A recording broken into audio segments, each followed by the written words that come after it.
History has always been a part of Burlington baseball. It's year 40 since Burlington had a baseball team brought back to this city, and after posting a tied for season high in hits yesterday, the Sock Puppets aim to do something that has never been done in the 6-year history of the team. Welcome into the broadcast. I'm Josh Rothert. Tonight is a pivotal showdown between Burlington and Johnson City. Burlington with all the momentum in this series, a 5-2 win on Tuesday night in Game 1 and an 11-8 win in Game 2 last night. So today, Burlington goes for its first ever sweep at home of more than 2 games against an Appy League opponent. And on the bump for the Sock Puppets tonight, Christian Aiello makes his final start before departing the team for the summer, and he's been lights out, second in the league in strikeouts this season, and the Southpaw will have his work cut out for him. It's a lineup that returns Blake Harrell to the 2 spot, who homered and drove in 4 runs in yesterday's game. Johnson City led by 4 runs in yesterday's game, but ultimately Sal Minio, Devin Mitchell, Deacon Pomeroy, Brandon Novi, they're also going to have their hands full. In the rotation for Johnson City, it's the former Vanderbilt pitcher Tristan Bristow getting the start. 8 1/3 innings pitched for the Commodores this season. He makes his way to Campbell University next season. Should be a good pitching matchup. 2 guys with great experience at the collegiate level, and 2 lineups loaded with talent. Starting lineups being introduced momentarily. First pitch, national anthem right around the corner. You won't want to miss it. The Burlington Sock Puppets and the Johnson City Doughboys on Aware TV.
So proudly we lay at the twilight's last gleam, whose broad stripes and bright storm through the perilous fight. For the ramparts we won were so gallantly streamed. And rockets red glare, the bombs bursting in air, yet flew through the night, that our flag was still there. Oh, say does that star-spangled banner yet wave? For the land of the free and the home of the brave. Thanks. Let's give it up one more time for Leah Swanger. Tonight's baseball delivery is presented by Home Health. Taking healthcare for the better every day. And fans your attention, please. Tonight, shortstop number 3, Kevin Brown. It's tonight's Chick-fil-A batting against. If Kevin hits a double, the entire section gets a free Chick-fil-A gift card.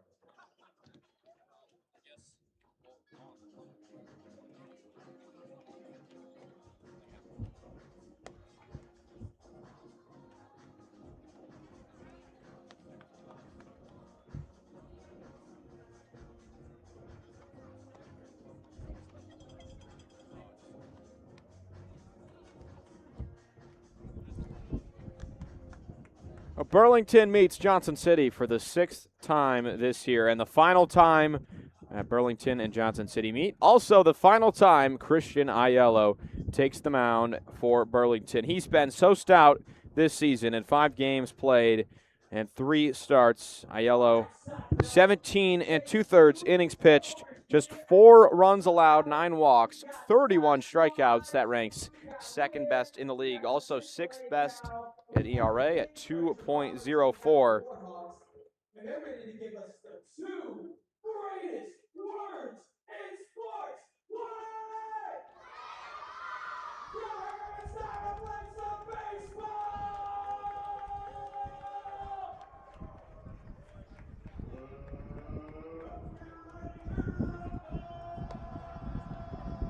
Starting lineup for the Doughboys. Walter Urban hitting first again. Blake Carell, great game last night in his debut in the Appalachian League. A home run, 4 runs batted in. Gabe Tanis in the 3-hole. Nate Eisfelder in the 4 spot. Brennan Sigler makes his return after a day off yesterday. He'll bat 5th.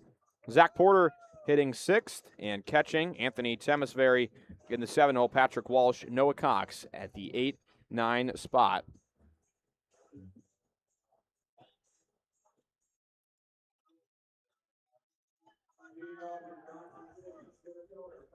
Temperature at first pitch, 94 degrees, clear skies. And the first pitch of this game,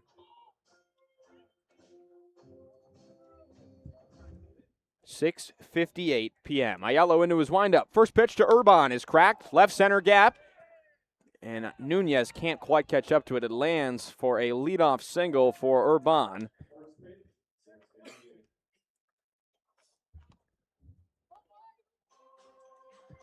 Aiello, the left-hander,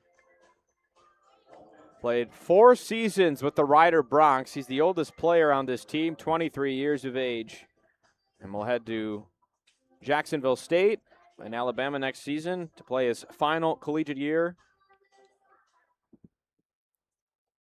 Who it stands, Blake Carell. First pitch. Fastball, outer edge, a called strike. Harrell in last night's game, a 3-run shot. In the 6th inning, it ricocheted off the railing near the Burlington bullpen. 0-1 outside.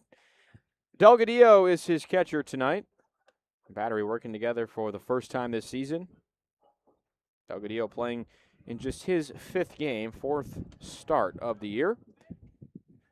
Urban leads off at first. Aiello into his stretch motion. The 1-1. Swung on and missed. Terrell trying to catch up to the fastball. 1 ball, 2 strikes.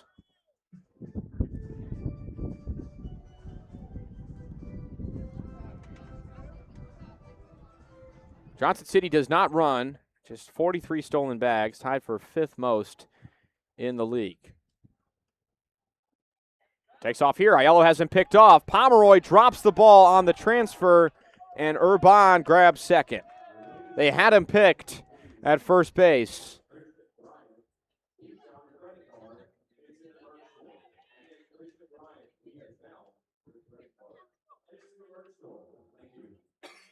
A ball and 2 strikes, still the count. Johnson City putting a man in scoring position here in the 1st inning. Similar to yesterday's game, the 1-2. Swung on and missed. Aiello continues to rack up the strikeouts. There's his first one of tonight's game. And 1 down here in the 1st.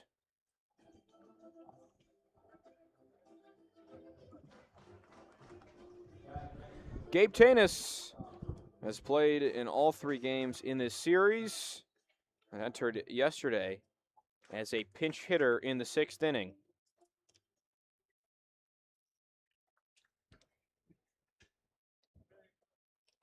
First pitch to Tanis is a fastball on the outer edge for strike 1. He's .250 as a hitter against Burlington this season.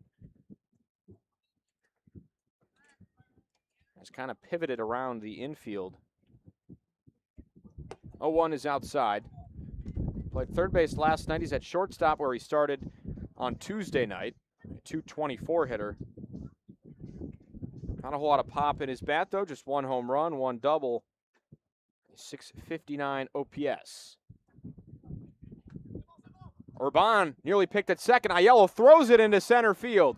Urban advances towards third. He'll walk there, and Aiello,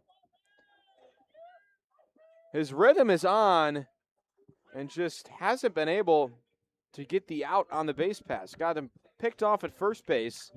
Pomeroy fumbles the ball, and that time Aiello just rushes his throw. It goes into center field. And he was dead to rights. He was a good 20 feet off the bag when Aiello pivoted to throw it. 1-1 to Tanis off the glove of Delgadillo. Missed inside with it. 2 balls, 1 strike.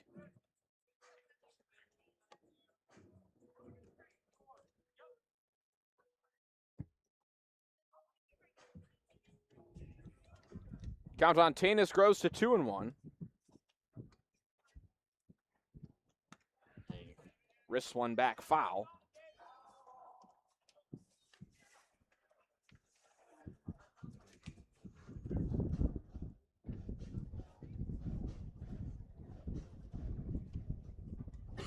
Tanis waits. Aiello set. 2-2 pitch. Slapped foul towards his bullpen. Nice little leap from Jackson Geiger, one of the catchers on the Doughboys, getting the day off today.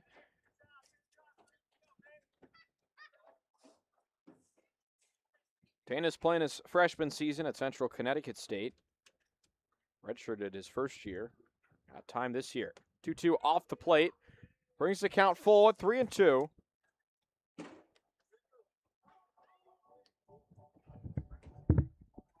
Had just 6 players on this roster flip schools thus far. 3-2. Tanis slaps another one foul, high and out of play. He's fighting off this at bat. He'll work it to an 8th pitch from Aiello.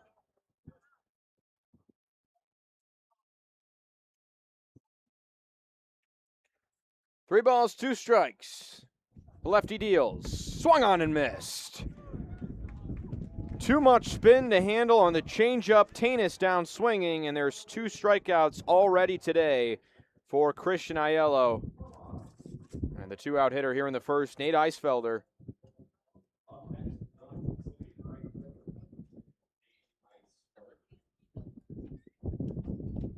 Aiello just needs 2 more Ks to move ahead of Michael Savarese, top the league lead in strikeouts. So a pitch is outside to Eisfelder. Eisfelder will make the flip from Tennessee, where he played in the Super Regionals for the Volunteers, to Indiana. 1-0.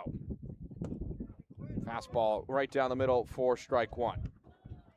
Eisfelder got his 2nd home run of the Appy League season in last night's game, went 1 for 4. 1-1. Curveball outside. Delgadillo stabs at it to keep it in play in front of him. We'll lob it back to the mound before a 2-1 pitch.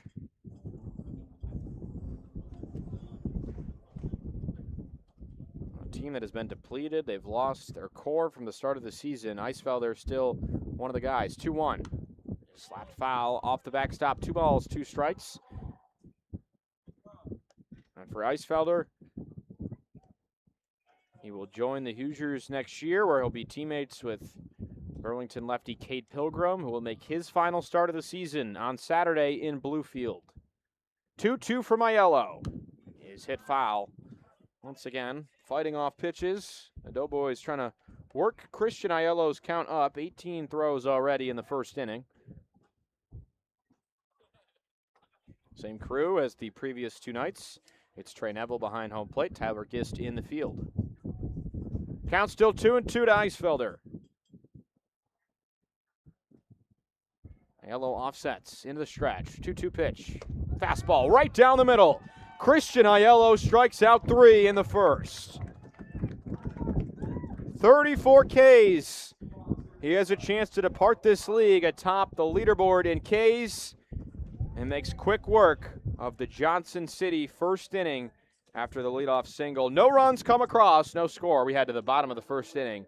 0-0, Burlington and Johnson City here at Burlington Athletic Stadium on Aware TV.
To the bottom of the first we go here at Burlington Athletic Stadium, and a chance to meet the starting lineup for the Sock Puppets.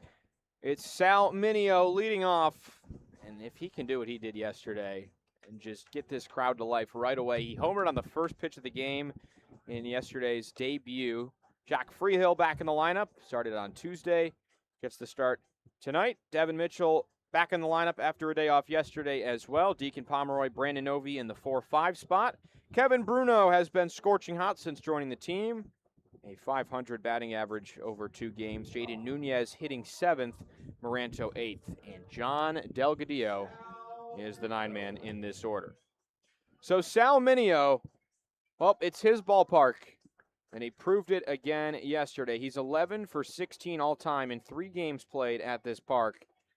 A couple of extra base hits, a home run, and 3 runs batted in yesterday's game. Tristan Bristow hits the outside corner for strike 1. Bristow, the right-hander out of Vanderbilt, who will flip to Campbell next season. 0-1 to Mineo. Down and in, 1 ball, 1 strike. Got a guy transferring from a mid-major to a power 4, going up against a guy transferring from a power 4 to a mid-major. Mineo from Delaware to Virginia. Swings through the 1-1 and is behind 1-2. And for Mineo, he's trying to keep that streak going. Multi-hit games all 3 times he's played here. The 1-2. Outside, checked his swing, did not pull around. Tristan Bristow, 8 1/3 innings pitched at Vanderbilt, .324 ERA this season, 9 walks, 11 strikeouts. He got 3 innings in his freshman season. Mineo waits. Bristow's 2-2. Swung on and missed. The pitchers coming out hot today. That's all 4 outs now coming via the strikeout. Mineo sat down to open this game.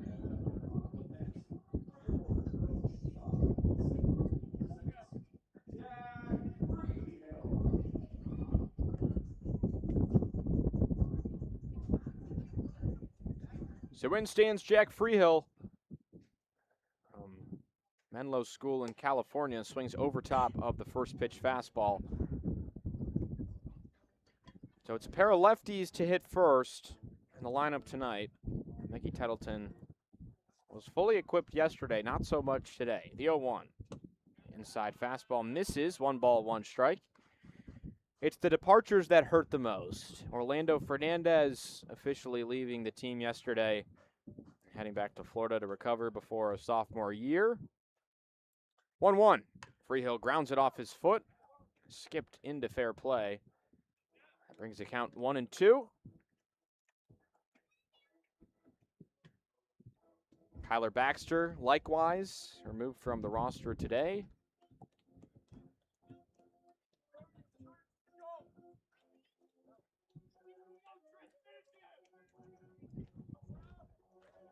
Johnson City trying to eke out a win here and salvage this series somewhat. The 1-2 is down to Freehill, makes it 2-2. Freehill heading across the country. We'll head to Columbia University in New York City. Play for the Lions next year. Bristow's 2-2. Freehill takes it inside. 3 balls, 2 strikes.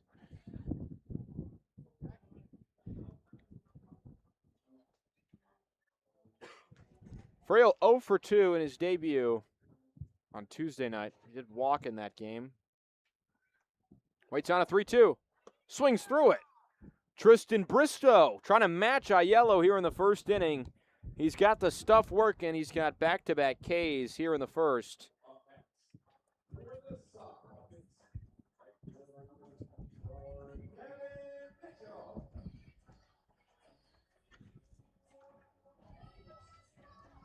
Devin Mitchell gets a rest day yesterday. He's still second most. He has the second most at-bats in the Appalachian League this season. At-bat number 99. And swings over top of the first pitch slider. Tristan Bristow. Good movement, really, just the four-seam fastball with the slider. He's also got a cutter that he works into the arsenal. 93 on the fastball slider at 84, 85. It's got so much break. 0-1. Mitchell swings over top of another one. He's down 0-2. And this is uncharacteristic. See this team struggle in the first inning. So explosive. 0-2.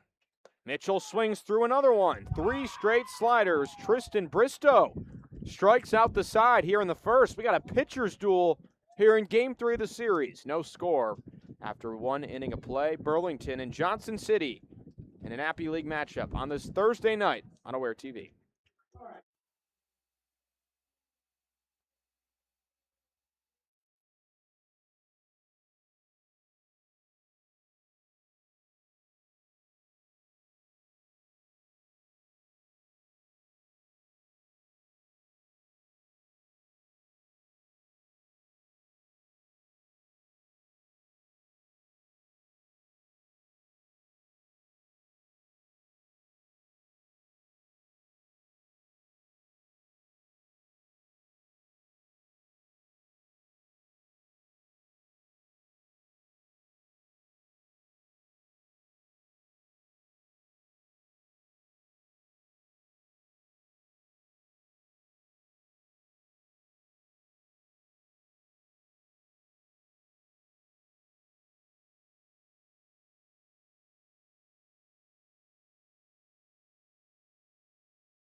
Through the second inning we go here at Burlington Athletic Stadium. A chance to meet the defensive alignment behind Christian Aiello, his catcher John Delgadillo.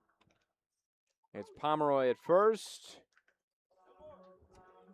Novi at third. Freehill and Bruno work the middle infield. It's Nunez in left, Mineo in center field, and Mitchell in right.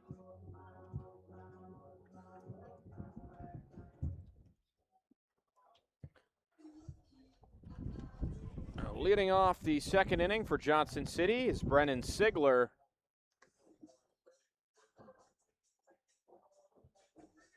Dallas Baptist commit.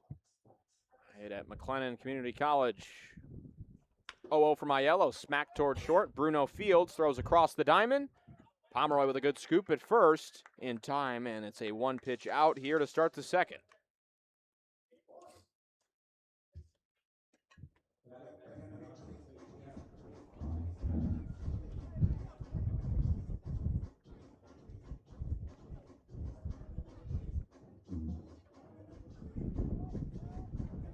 One gone. Zach Porter, the new hitter, in this Johnson City order today.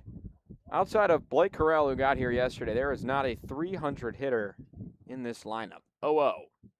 Curveball loops in there for strike one. And the reason being, this team has surrendered the good chunk of its players so far. 0-1 for Aiello. Grounded foul out of play. They had Gunnar Skelton, a talented prep product, likely to be drafted. The MLB draft. Also, Braxton Van Cleve leaves. 0-2 is outside. Make it 1-2.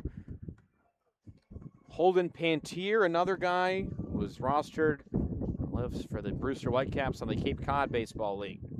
1-2 for Aiello. Swung on and missed. 4 strikeouts for Christian Aiello. Has him back tied for the Appy League lead in K's. 2 outs here in the second inning.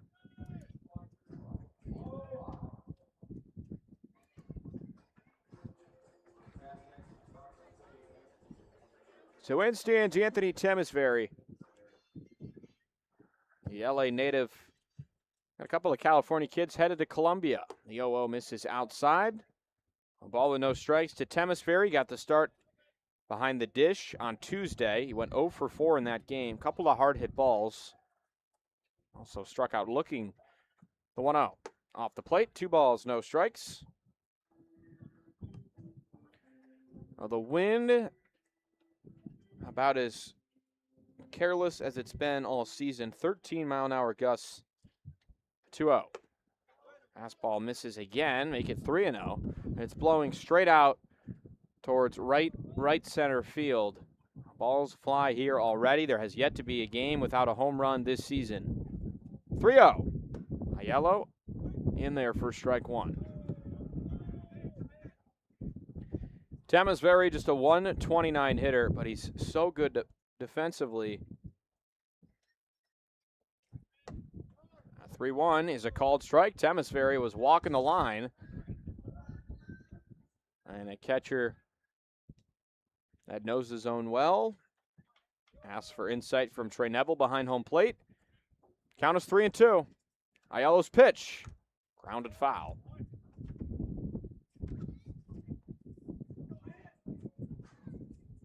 Aiello, 5 stout innings in the game against Danville last Thursday. Ends up with a no decision after a late blown lead. They were up 4-0 in that game. 5 shutout from Aiello. 3-2. Temesbury clubs one, right field, right at Mitchell, charging in, off his glove, rolls off his glove and towards the padded wall.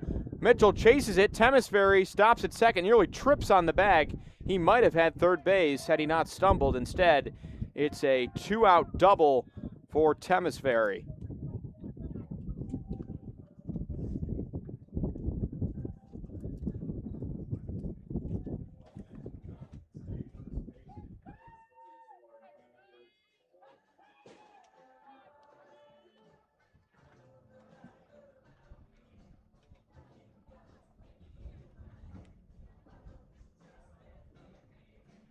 So with 2 outs and another man in scoring position, it's Patrick Walsh who makes his debut today. Looking from the Naval Academy to Georgia Tech next year. 0-0. Walsh swings over top of it, fouls it off towards the backstop. Walsh, the lone left-handed batter in tonight's lineup for Dave Anderson. Aiello's 0-1. High to Walsh, 1 ball, 1 strike. 6'1", 210-pound player from Huntersville, North Carolina. Kind of about 100 miles from here. Sits in his stance, waits for a 1-1. And Aiello feeds one upstairs, fouled off. Again, 1 ball, 2 strikes.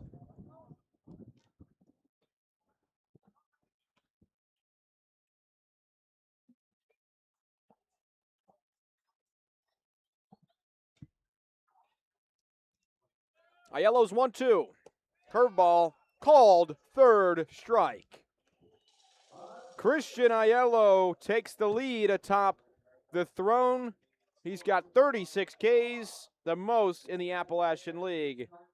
5 strikeouts today for the left-hander. We head to the bottom of the 2nd inning, 0-0 the score, Burlington and Johnson City on Aware TV.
To the bottom of the 2nd we go. A chance to meet the Johnson City defensive alignment.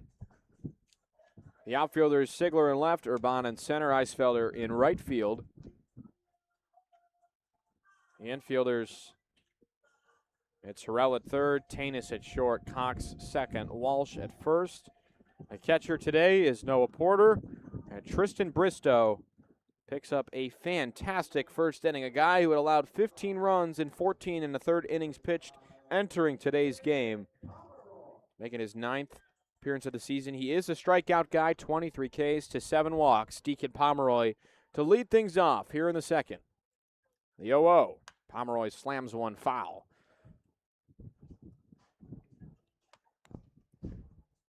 Well, baseball, obviously a game of streaks. Pomeroy has 14 hits last week. He has yet to record one this week. He's 0 for 9 in this series. He came up plenty of times, 4 times with a runner in scoring position yesterday. His only conversion, a sacrifice fly in the second inning. Bristow ready with the 0-1. Pomeroy watches a changeup outside, called strike. Make it 0-2. Pomeroy 0 for 5 in yesterday's game. Not even reach base. Lone guy to not reach base. The 0-2. Pomeroy grounds it softly towards first. Walsh steps up, underhand scoop to his pitcher, Bristow, for the out at first. One gone in the second inning.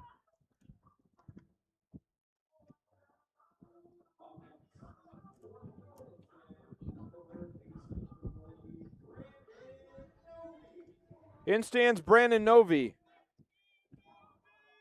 Novi leading the Appalachian League in home runs this season.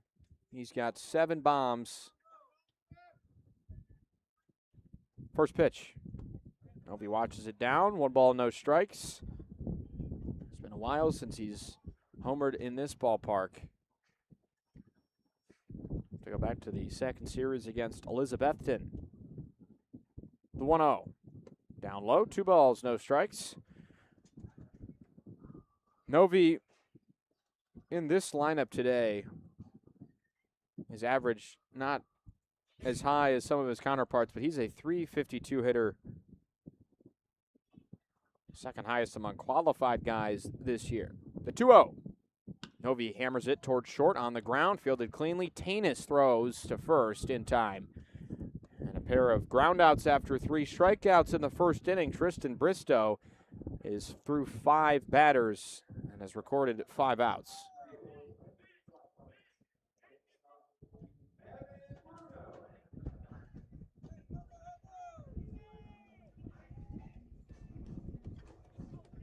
So in stands Kevin Bruno. A 2-hit day on Tuesday, a 2-hit day yesterday, including a home run in the second inning of yesterday's game. First pitch from Bristow. Bruno watches it. Fastball in there for strike 1. And Bruno gets a friend today, could call it. Another Santo Domingo native joins the team. Henry Gonzalez, pitcher. 1-0 to Bruno is high and tight. Make it 1-1.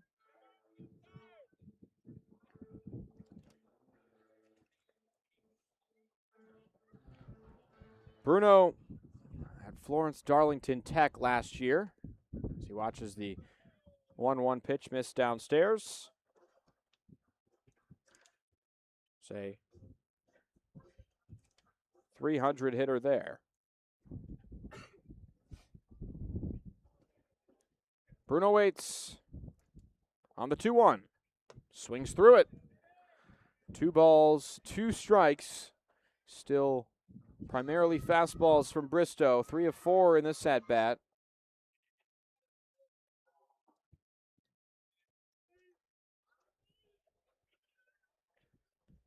Count 2-2. Bristow's pitch. Swung on and missed. When you want pitching lessons, you got 2 guys. Pick your side you want to throw from. The lefty Aiello with 5 Ks. The right-hander Bristow with 4. And there is no score through 2 innings of play here at Burlington Athletic Stadium. Johnson City in Burlington playing on Aware TV.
We head to the third inning here on Aware TV. Josh Rothford with you here at Burlington Athletic Stadium. Site of game number 3 between Johnson City and Burlington. It's been a tight series on Tuesday night. Johnson City struggling to get the bats going. Last night they do get the bats going, but Burlington puts up 11 runs, trying to avoid the sweep.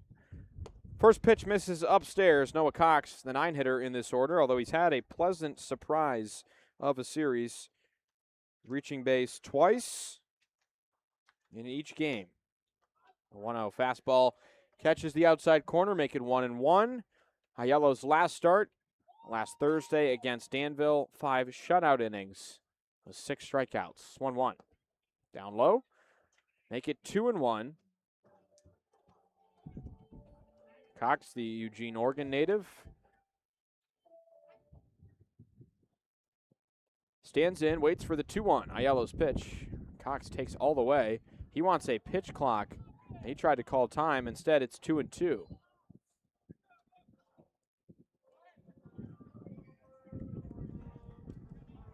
Aiello quick pitches, gets it to 2-2. Ready into his windup. 2-2 pitch.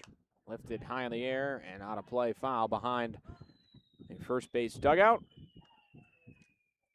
Aiello, very solid year at Ryder. 54 in the third innings pitched.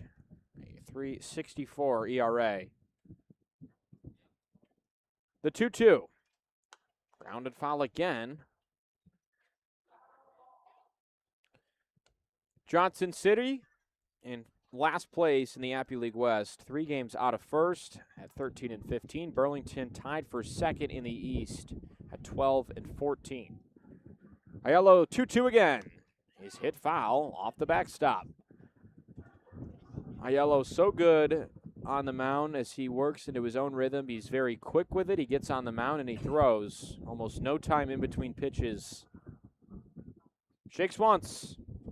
Shakes again. A third time. Now goes home with another 2-2. Which is lifted down the right field line. Mitchell, long run, heads towards the entertainment area and lands just a step out of play.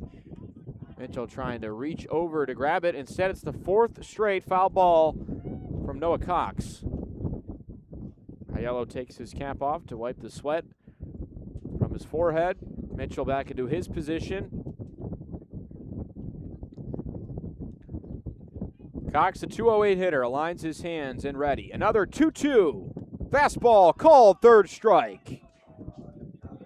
Christian Aiello is a man on a mission. He's got 6 strikeouts his first time through the order, and that's out number 1 here in the third inning.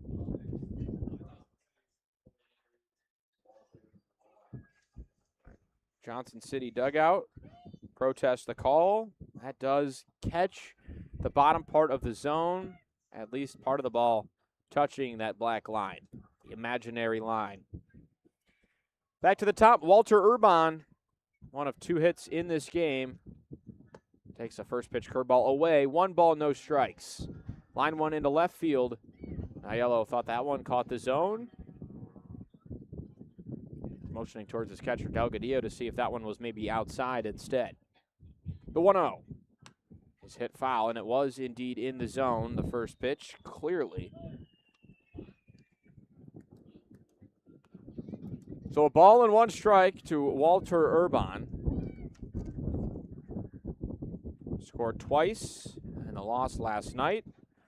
1 for 5 in the game.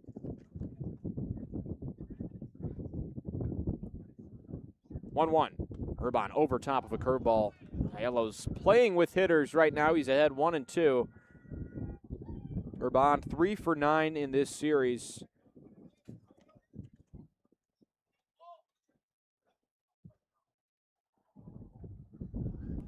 Aiello ready, the 1-2. Tap foul, late swing. Ricochets off the fence.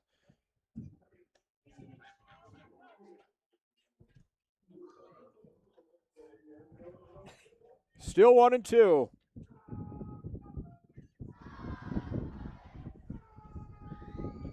Aiello works into his windup. 1-2 pitch. Grounded towards short. Bruno slides over, throws to first, and gets Urban by a few steps. Out number 2 here in the second inning.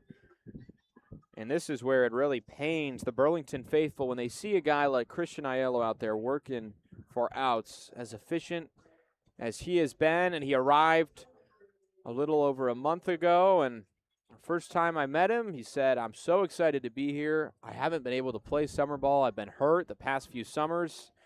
And what a contribution he has been to this team. First pitch to Blake Harrell. Slider misses away.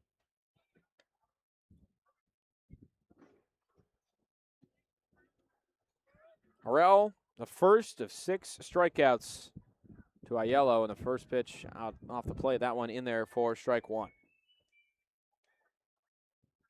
That slider really takes something off of it. It's just 71 miles an hour from Aiello. The 1-1.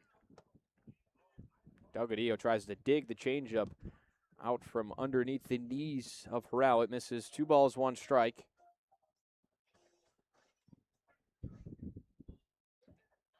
Now the 2-1. Outside, 3-1.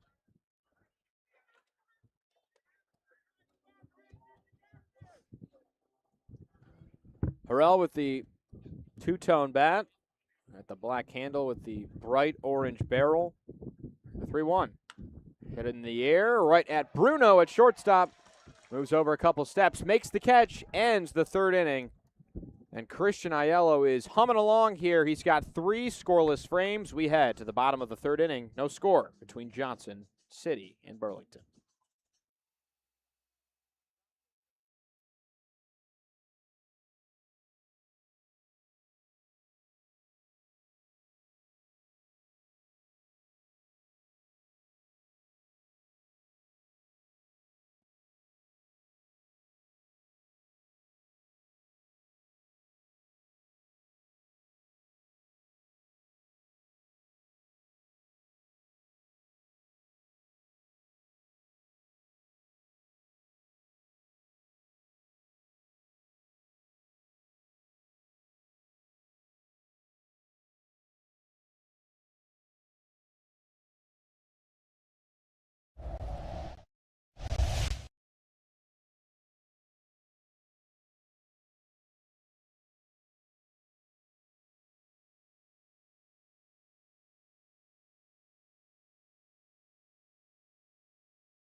It's the bottom of the 3rd inning here at the ballpark. It's 7-8-9 due up for Burlington. Jaden Nunez, Braden Moranto, John Delgadillo trying to crack what has been Tristan Bristow's most efficient outing. He's got 6 up, 6 down through a hardy order that has been bolstered by recent additions. Nunez fits that bill, playing in just his 4th game. Yo-oh, Nunez watches a curveball skip away and nearly get all the way up here to the top of the netting here at the backstop. Nunez, couple of RBIs on Tuesday, drove in another one last night. Waits on a 1-0. That one in the zone. Late call from Trey Neville, the home plate umpire. His crewmate Tyler Gist in the field. Bristow shakes. Working from the stretch, from the right side. The 1-1. Hits Nunez in the back. 2nd time he's been plunked in this series. Tosses his bat aside. And that's the first batter that has reached base tonight for Burlington. It comes on the hit by pitch. A guy who knows about being hit. He was plunked twice yesterday. Braden Moranto moves up 1 spot in the order from the 9 spot to the 8 spot after hitting leadoff on Tuesday Moranto, he wants a reversal of fortunes. He may have reached base 4 times in this series, but he's 0 for 4. First pitch to Moranto. Outside, nearly gets away. Nunez will run toward second. Throw down is high, and Nunez in safely ahead of the throw. Porter tried to trap it, and it said it skips about 10 feet away from him. Nunez, the first runner in scoring position tonight for Burlington. They had just one 2-out RBI last night. That offense roaring to life in the second inning. 5 runs for each side. Porter out to the mound to check on Bristow. Neville pacing behind to try and end this meeting.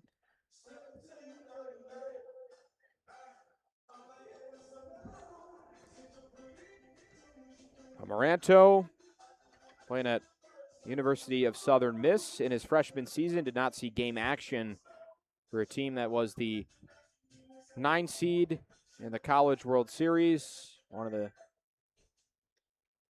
best seasons in Golden Eagles history. Moranto waits 1-0. Down and in, 2 balls, no strikes.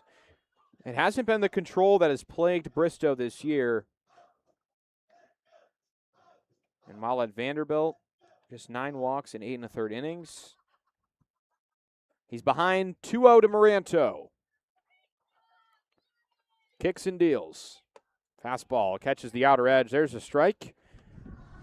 Moranto in a hitter's count, 2-1.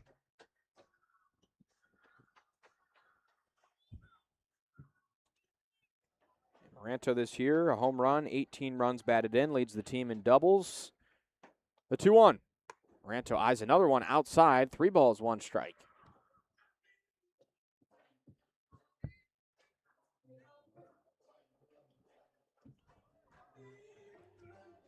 Nunez stands at second. Tanis, the shortstop, holds him on.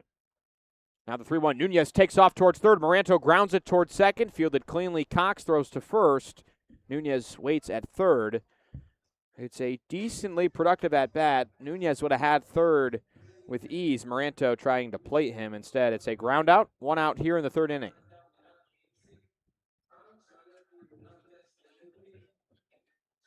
Gives way to the Grambling State product, John Delgadillo. Just his 5th start, 5th game this season, 4th start behind the dish. First pitch, Delgadillo out in front of a curveball. 1 strike is the count to the catcher. 6'4", 250 pounds behind home plate. Started both games in Danville, the weekend series last week. The 0-1. Swings again, misses on another curveball. Delgadillo very swing happy. He's just a 154 hitter through 13 at-bats. Pinch hit for L.J. Edwards in the 4th of July game on Saturday. Hit a ball pretty well out to left field. It was caught on the warning track. Still searching for his first home run as a sock puppet. The 0-2. Swung on and missed. 3 straight. And they'll throw down to first to complete the strikeout. And Tristan Bristow has 5 Ks. All swinging.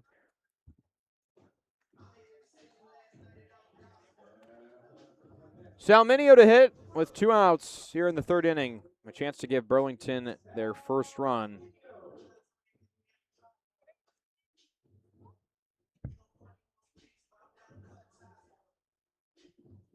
Minio, never at this ballpark, has recorded outs in consecutive ABs. The 0-0. Fastball, popped the glove. Porter held it for a couple seconds, didn't get the call. It's low, 1 ball, no strikes.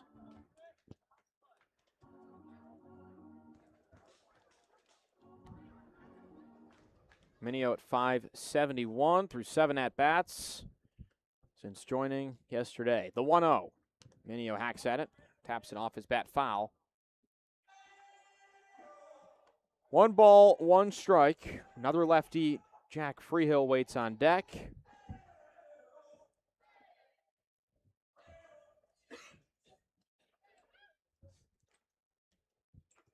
Bristow set. The 1-1. Mineo watches it sky high. 2 balls, 1 strike.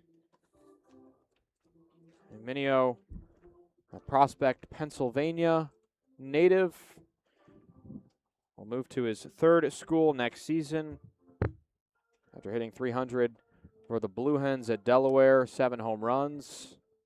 He's a leadoff guy, made 42 starts.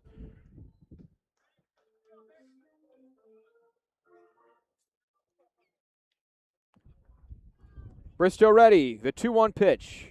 Minio eyes the slider, that one in there. 2 balls, 2 strikes.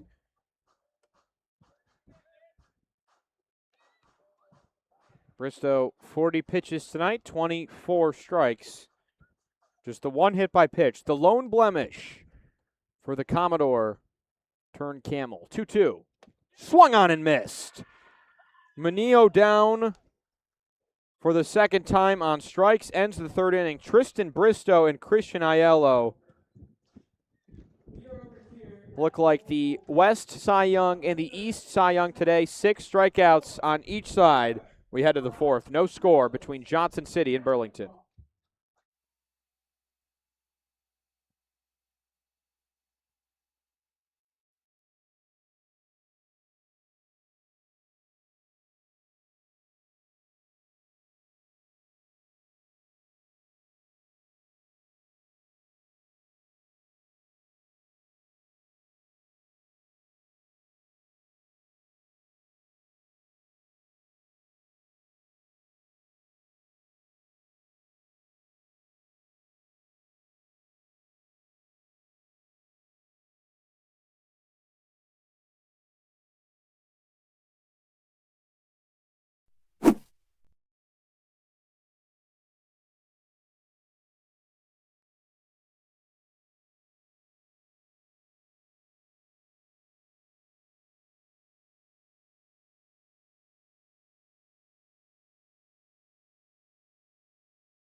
To the 4th we go. It's Gabe Tanis, the 3-4-5 spot, working against Christian Aiello, who's got 6 Ks through 3 innings. Tanis squares to bunt, pops it up foul, and finds its way to the netting behind home plate.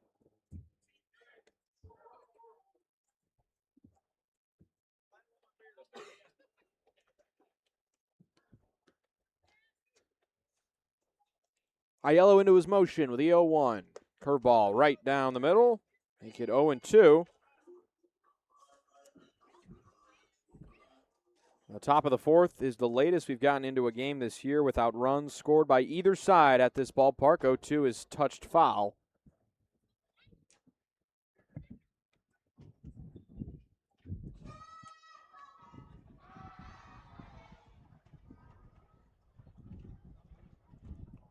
That one grounded towards short. Bruno, long run, doesn't get it. It lands in center field. It's an 0-2 swing for a base hit. Leadoff guy on in the 4th inning.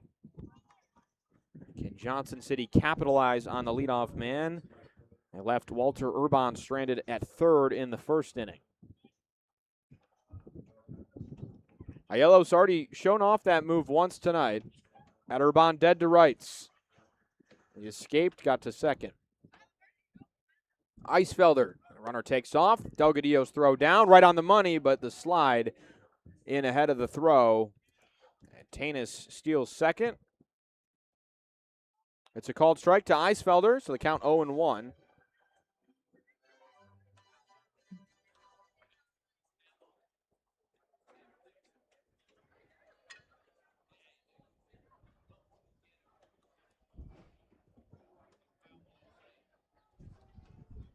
The 0-1. Aiello's pitch. Owen inside. Delgadillo traps it. Scoops it, throws it back to the mound. Count 1-1. Eisfelder struck out looking in the first. The 1-1. Lifted in the air, shallow right center field. Freehill ranges back. Camps underneath it, makes the catch. One gone here in the fourth.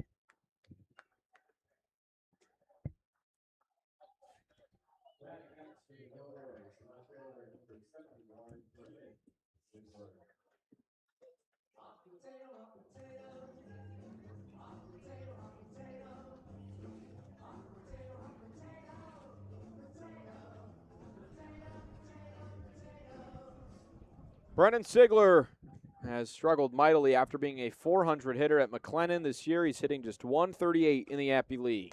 Swings through the first pitch fastball. No balls and one strike. Gets the day off yesterday. Played in game 1 of this series. He scored a run, one of just 2 runs scored in that game, but went 0 for 2. The 0-1 from Aiello. Curveball upstairs. Delgadillo wanted the call. Couldn't quite trap it in the zone. Count moves to 1-1.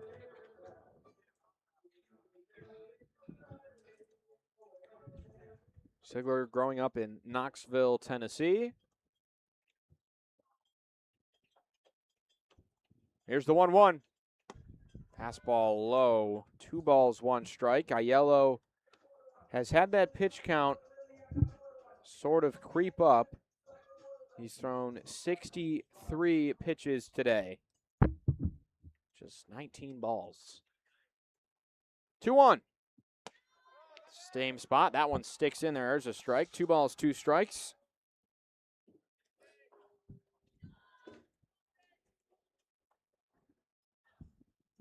Trying to win this matchup. He's got just 1 lefty against him today.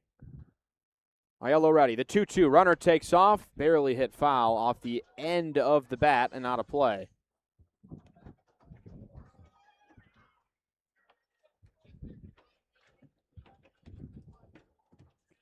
We'll do it again. Another 2-2.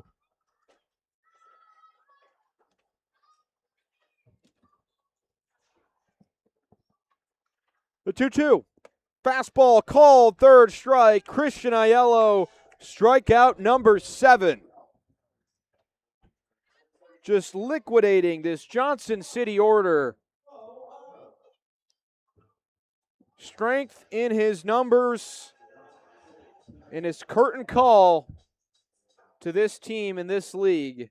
Putting on a masterclass effort. In stands Zach Porter, and Aiello will fake a pickoff to second first. Porter struck out in his first at-bat. 0-0. Lined left field, gets down, long run. Nunez charges in, he'll have a long throw home, and it's cut off by Novi. Johnson City has a 2-out RBI single off the bat of Zach Porter. Doughboys 1, Sock Puppets nothing.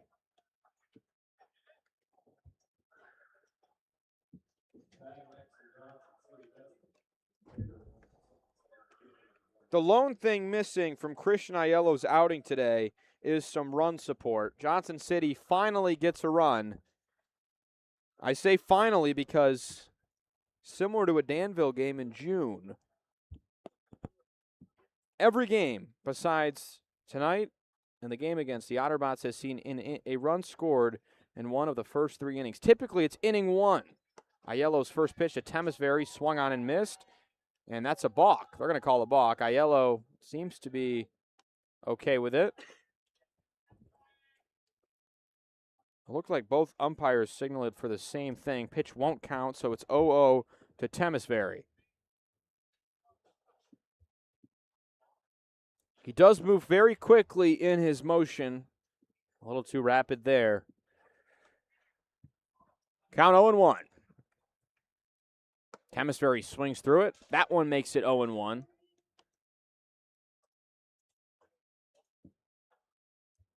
Some confusion on the scoreboard.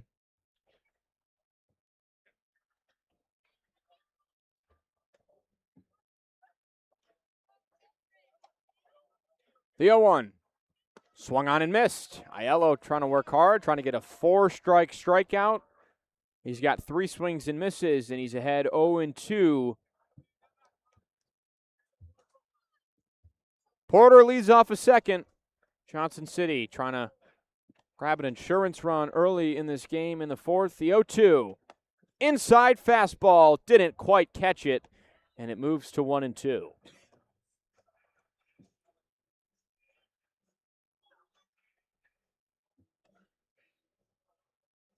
Temesbury with a double in his first at-bat in this game. Aiello steps off. Before delivering the 1-2, Mason Yoakum begins warming in the Burlington pen after warming the last 2 nights but not making an appearance. 1-2 from Aiello. Hit foul out of play.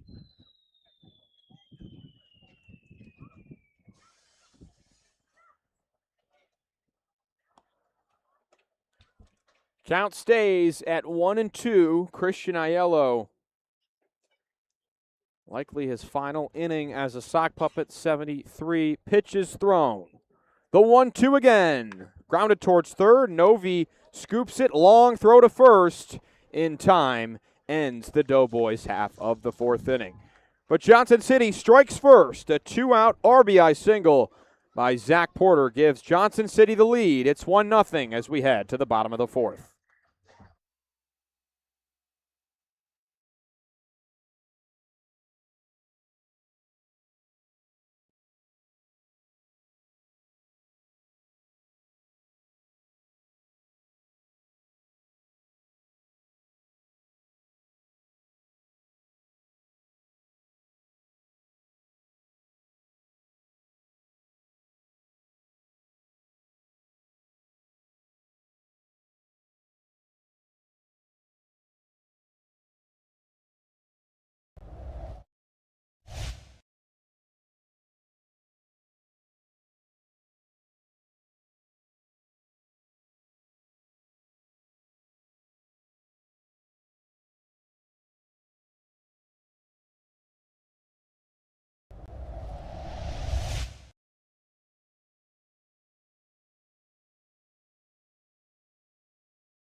We head to the bottom of the fourth inning. It's 2-3-4 due up.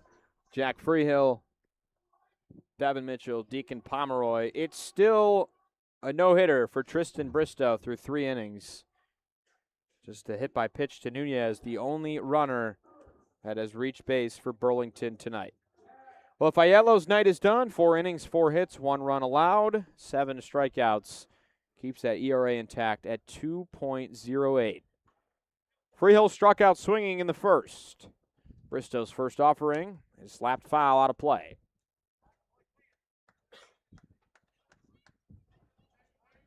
Freehill searches for his first hit in the Appalachian League, playing in his second game. Here's the 0-1. Freehill sends another one foul. Makes a deep breath as he strides backwards out of the box. Gets back in. Bristow has 6 Ks through 3 innings. Can he one-up Aiello and pick up a pair in this frame? Freehill readies. The 0-2. Outside. 1 ball, 2 strikes. Freehill froze there. That one just missing.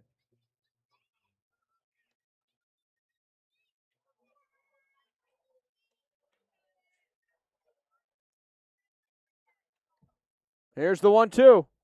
Off the plate, 2 balls, 2 strikes. Freehill trying to work back into this at-bat.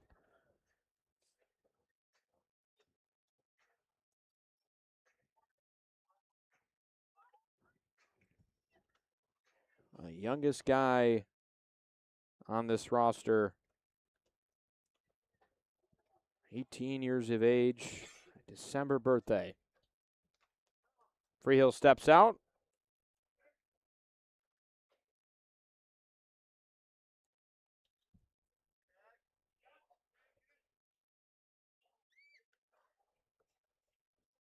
Bristow's ready, the 2-2. Swung on and missed. Tristan Bristow is hunting tonight. He's got 7 strikeouts, and we're only in inning number 4.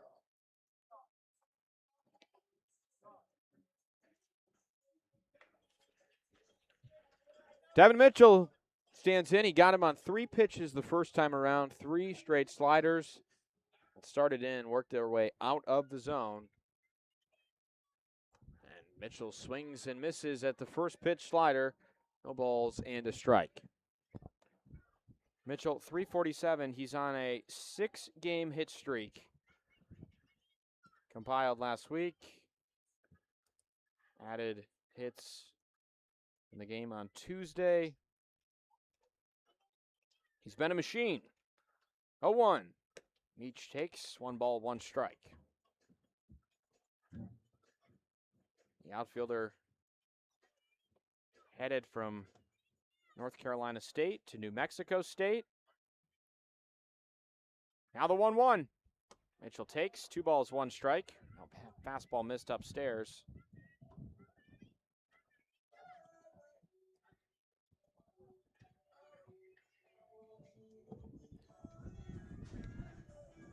Mitchell's worked it to a hitter's count. He's got the Vash Bros waiting on deck in the hole. The 2-1. Mitchell again watches one upstairs. Above the letters. 3 balls, 1 strike.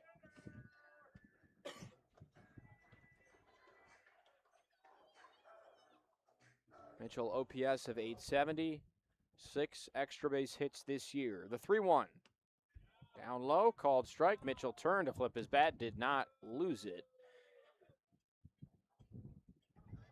Pink arm sleeve, the red elbow guard, red gloves, bright orange and yellow cleats.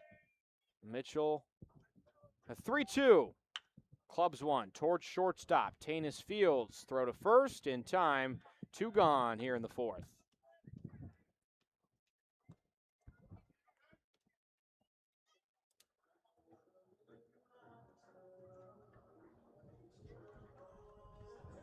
Oh, you can get some guys in this league up to 80 pitches on their start. Tristan Bristow has thrown just 52 pitches. He's making the case to get a 5th inning tonight. No walks, no hits, 7 Ks. In stands Deacon Pomeroy. First pitch. Pomeroy swings over top of a slider. No balls, 1 strike.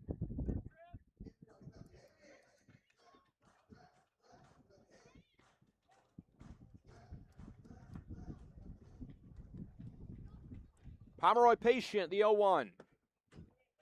Change up down and in, 1 ball, 1 strike.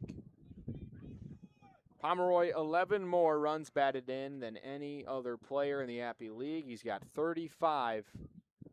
Novi and Kyle Krupp of Danville with 24. The 1-1.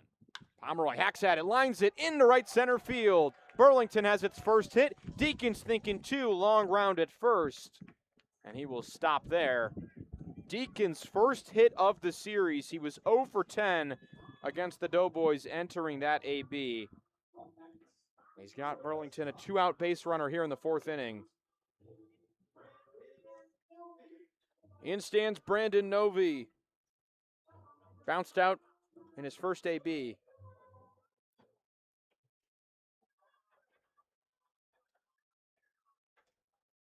First pitch.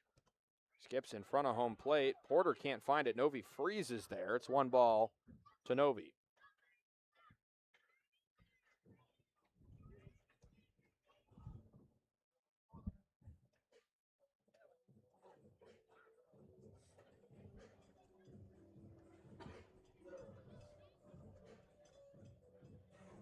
Novi, also a league leader in his own right. He has 7 home runs.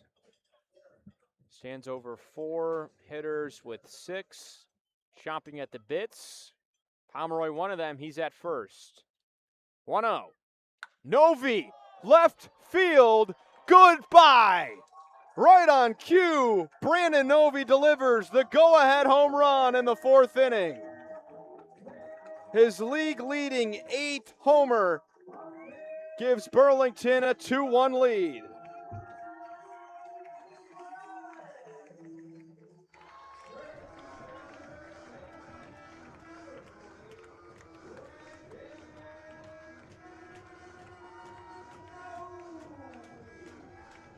Pomeroy breaks up the no-hitter. Brandon Novi breaks up the shutout, and Burlington has its first lead tonight. 441 feet, 112 miles an hour off the bat. Typical night at the ballpark for Brandon Novi. Bruno shoots one foul.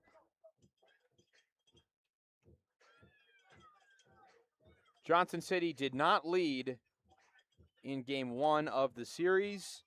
They led for a grand total of 2 outs in yesterday's game. They led 5-1 before Burlington sent 5 home in the bottom of the second, did not look back afterwards.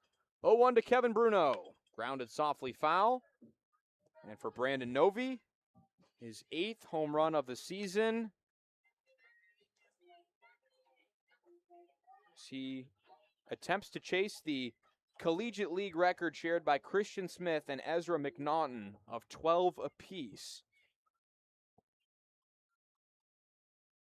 0-2 to Bruno. Slider downstairs. 1 ball, 2 strikes.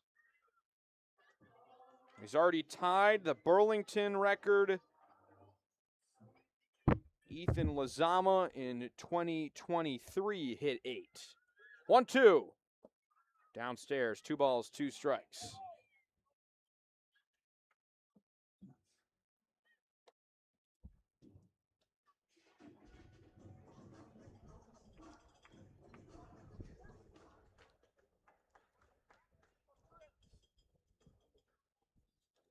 Two to Bruno. Bristow's pitch. Inside fastball stabbed at. He's working the velo up there. He's angry after allowing the home run and has thrown faster. So he's gone deeper into this game. 93 on the latest register. Here's the 3-2. Slider called, 3rd strike. And Bristow struts off the mound, picks up his 8th strikeout in 4 innings of play, but not before Brandon Novi ties the Burlington record with his 8th home run of the season, gives Burlington a 2-1 lead. Aiello back to try and pick up a decision in the 5th inning. Back in a moment. On Aware TV, you're watching Burlington and Johnson City.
Christian Aiello gets the ball in the 5th inning.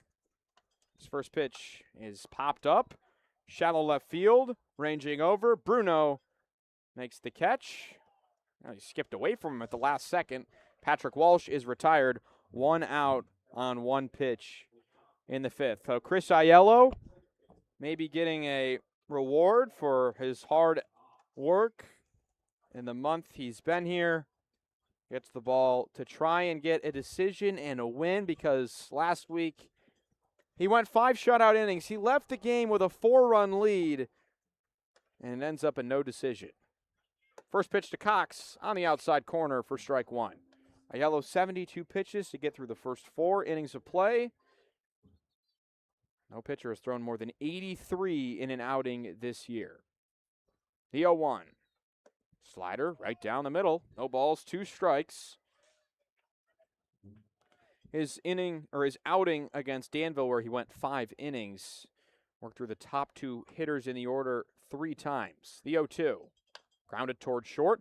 Bruno comes in, makes the play, throws to first in time, and there's 2 gone here in the 5th. Takes Aiello just 4 pitches.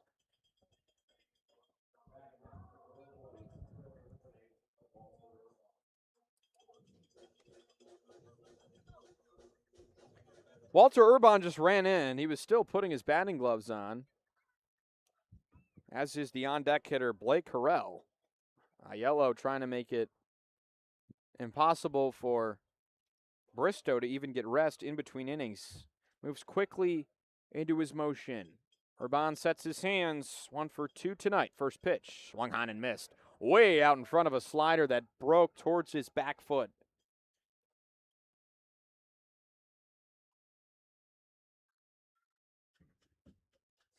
Aiello ready. Urban set. Now the 0-1. Pitch from Aiello. Line into left field. Skips over the head of Bruno, and a 2-out hit for Walter Urban, his 2nd hit of the game.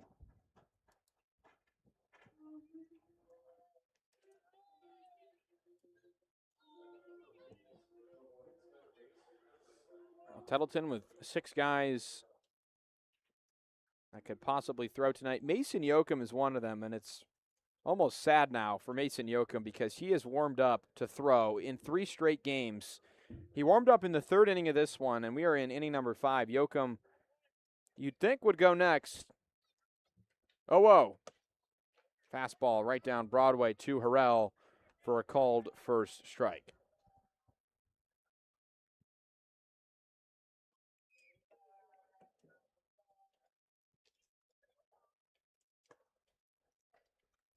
Runner takes off. Aiello throws to first. Pomeroy doesn't put the tag down. They call a balk. Aiello flinched on his step off, and instead it's the 2nd time he balks a runner to second base. Now, Urban might have been on the first move running there. Instead, it's a balk. Puts a runner in scoring position. Count still 0-1. Harrell waits. The pitch home. Slapped foul. Aiello ahead, 0-2.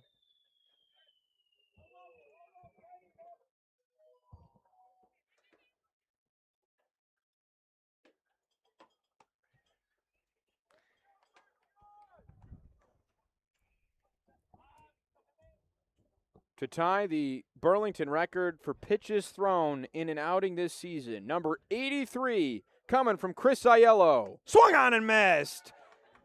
Lets out a grunt as he struts off the mound. Chris Aiello is the strikeout leader as he leaves the mound here in Burlington for the final time and leaves the Appalachian League. His teammates gather around him. Justin Munoz dashes in from the bullpen, gives this guy a hug. Aiello, 8th punch out, Burlington 2-1 lead. We're halfway through play here at the ballpark. You're watching the Burlington Sock Puppets on Aware TV.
So Aiello stays in the game. He gets his 8th strikeout. He finishes 5 innings. He's in line for the win. A guy that looked to be in line for the win if he could muster 5 innings and keep Burlington off the scoreboard was Tristan Bristow, and he is not out there. Instead, it's Garrett Makowiak here in the 5th inning.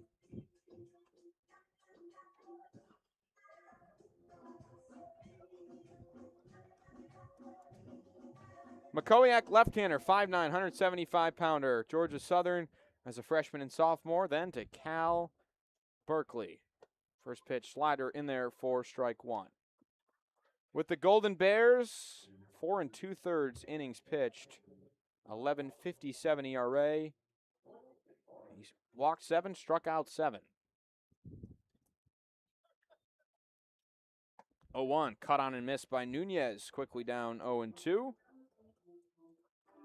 Makowiak making his first appearance with Johnson City. He played 10 games for Greenville, the Flyboys, last season, at a 7.2 ERA. 0-2, slapped foul.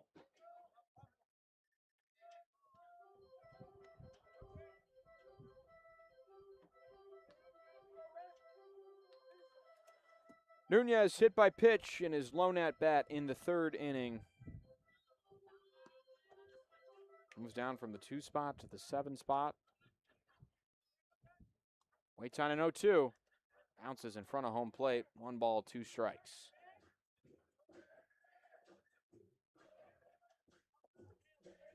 Novi's elevated cushion now of a 2 home run gap between him and the next 4 guys.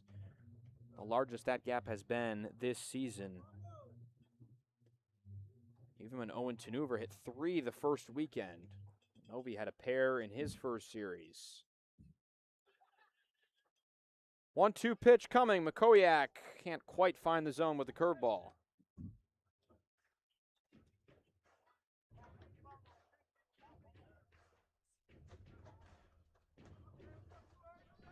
Count to 2-2.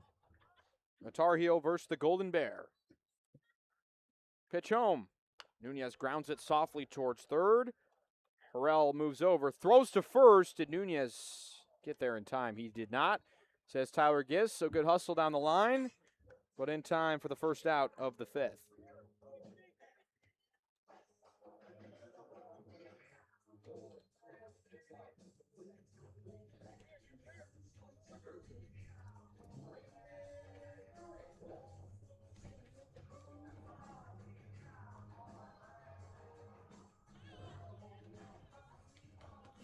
In stands Moranto. Grounded out his first at-bat. Lefty on lefty matchup. Moranto's had to face quite a few lefties this series. The slider tails away from him. No, but 1 ball, no strikes.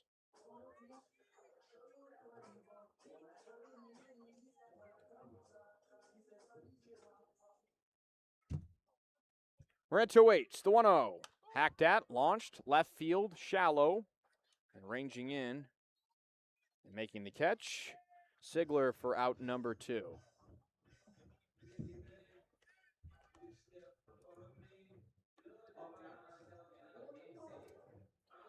Delgadillo is the 9th man to hit for the 2nd time tonight.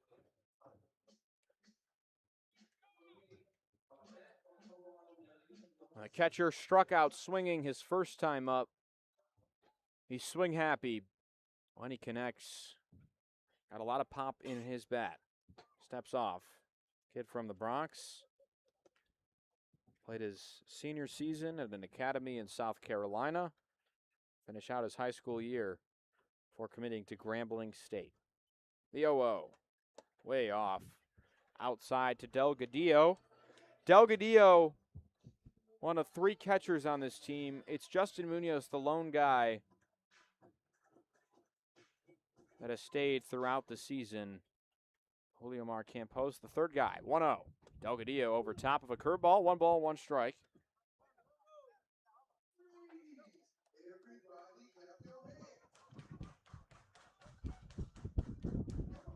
Has yet to play in this series. It was Munoz day 1, Campos last night. 1-1 to Delgadillo. Slider, great pitch. And Makowiak works it to 1-2.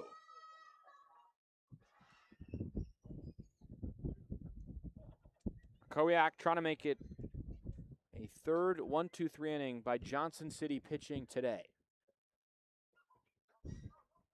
Sidearm delivery from the left side. The pitch home. Swung on and missed. Great breaking pitch, the changeup away from Delgadillo. He chased it. Second time he sat down tonight. It's a 1-2-3 fifth for Garrett Makowiak, and the score remains 2-1 Burlington. You're watching the Sock Puppets on Aware TV.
It's the left-hander passing the ball off to another left-hander. Mason Yoakum finally, after 3 days of warming up to pitch in this game, finally gets to make an appearance.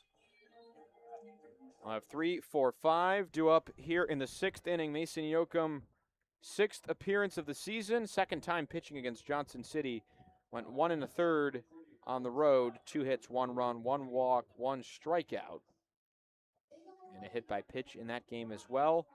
12.79 ERA this season for Yoakum. 11 free passes issued. First pitch. Tanis grounds it toward short. Bruno catches it on a hop off his glove into center field. And a chance at 2. Tanis will take second with ease. Now Bruno's been patient out there. He's waited for the high hop a couple times. That one eats him up a bit. Johnson City puts the first guy on here in the 6th. And Christian Aiello tenses up in the dugout. His win is being threatened after being pulled with a lead a second time in the last 7 days. In stands Nate Eisfelder. First pitch away. 1 ball and no strikes.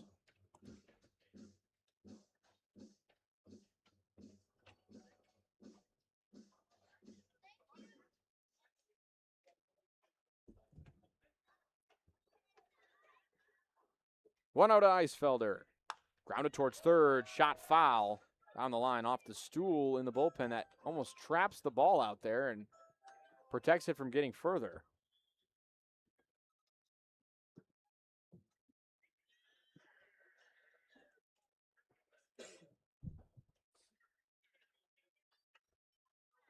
Count 1-1. Eisfelder a chance to even things up here in the 6th. The 1-1. Hack down the line. Foul again. It's the same spot. That one hit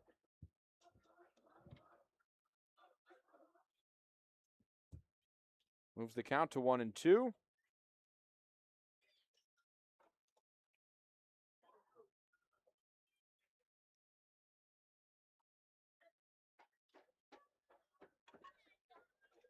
Yoakum set. Big 1-2 pitch. Southpaw kick. Steals home. Grounded towards third. This one foul yet again. It's just a few feet on the wrong side of the foul line as Eisfelder tries to straighten one out.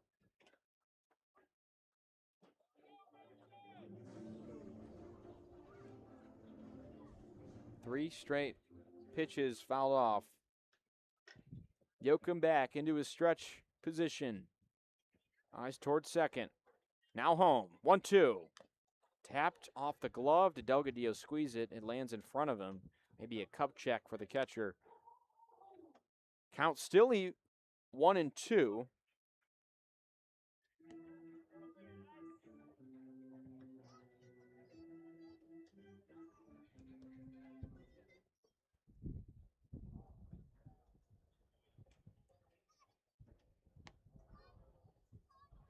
Eisfelder, couple of checks back towards the pitcher. Pitch clock at 4. Yoakum delivers and hits Eisfelder with a 1-2 slider. A costly mistake with 2 strikes puts 2 guys on and not doing himself any favors. Eisfelder wins the battle by staying alive and then drawing the hit by pitch after a set of foul balls in a row.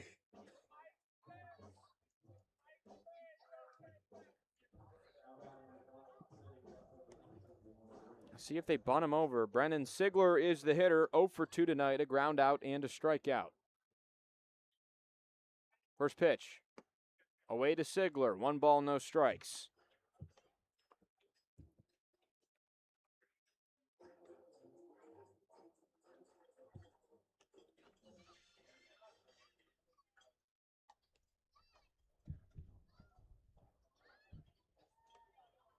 Yoakum ready with a 1-0.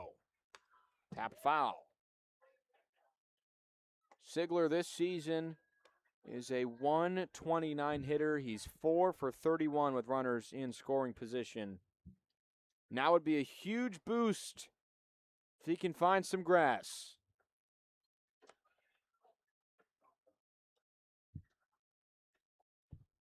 Yoakum's 1-1. Low, 2 balls, 1 strike. Action in the Burlington pen. It's the right-hander Will Eichler that gets loose, wearing number 29. A number that Julian Peisel wore for the first few weeks of the season. Yoakum long pause, now the 2-1. Launched foul, out of play. On the right side, near the inflatables. The obstacle course. Little manufacturer pitching simulator. Tiger. Bouncy house for the kids. Big pitch here. Yoakum's 2-2. Deals home. Swung on and missed. And not squeezed, but first base occupied is enough for the out. Yoakum gets a K of Sigler for the first out here in the 6th.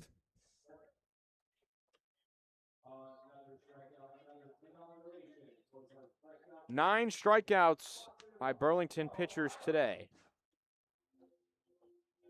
They got 3 double plays in game 1 of the series. Zach Porter stands in. RBI single in his last at-bat. 2 hits in game 1. Swings through the first pitch. Tips it foul off the glove of Delgadillo.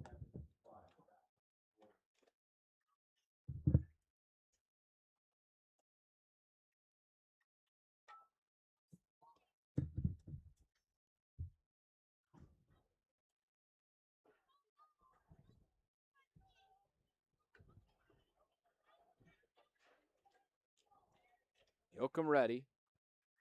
The 0-1. Launched into left center field. Finds the gap. And scoring easily is Tanis. Over to third is Eisfelder. Into second. Throw. Tag on the helmet. Not in time. Frio couldn't stab him. and Johnson City evens it at 2. Zach Porter has 2 multi-hit games in this series.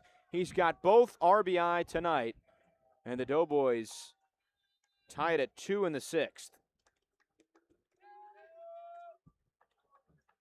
And for Chris Aiello, it's the second time in a row he gets handed a no decision after 5 solid innings. His last 10 innings of work, just 1 run allowed. Infield moves in with 1 out in the 6th. Temesbury, the new hitter.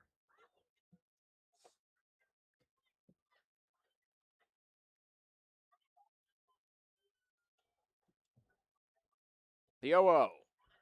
Inside fastball misses.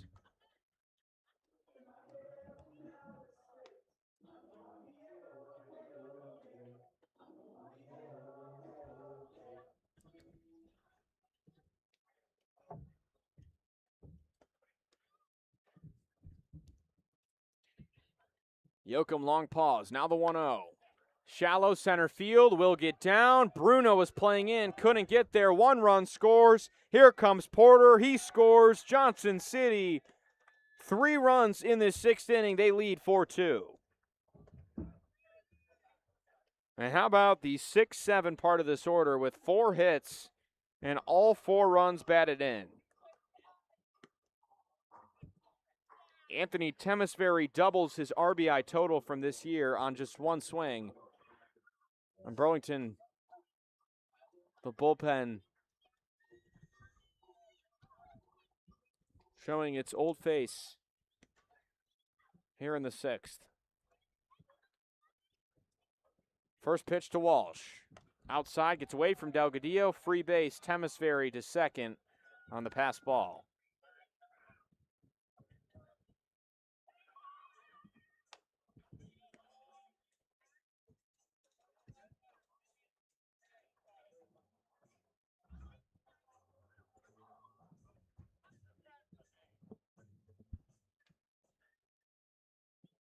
Walsh, in his debut, 0 for 2, a strikeout and a pop-out.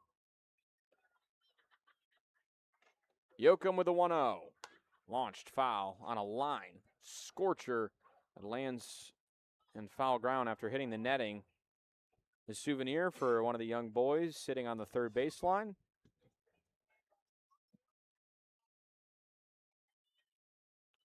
So Yoakum evens it at 1-1.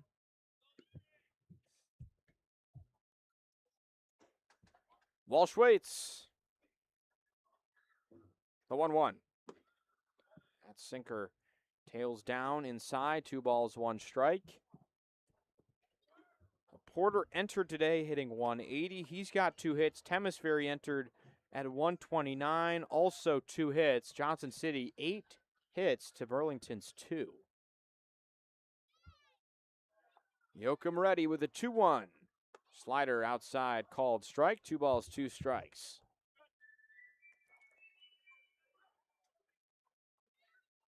Burlington erased a 4-run deficit in last night's win.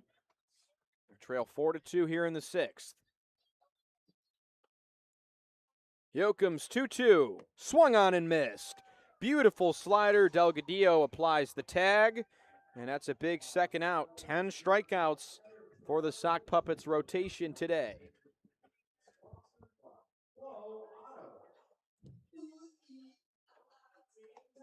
In stands Noah Cox with 2 outs. Temesbury still at second. Johnson City still leads 4-2.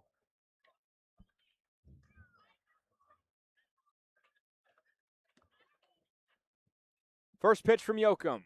Outside, Delgadillo having to arise from his crouch to make the catch. 1 ball, no strikes.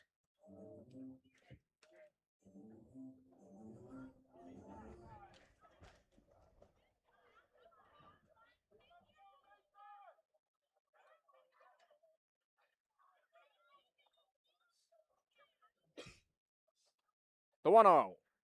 Outside again, Delgadillo adjusts again to move over and make the catch. 2 balls, no strikes.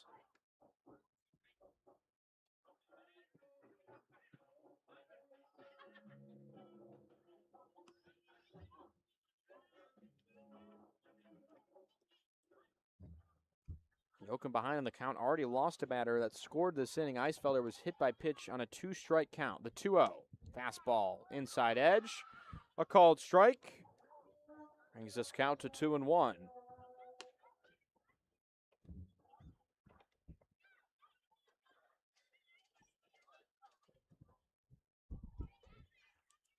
And now is the 2-1 to Cox. Inside, away.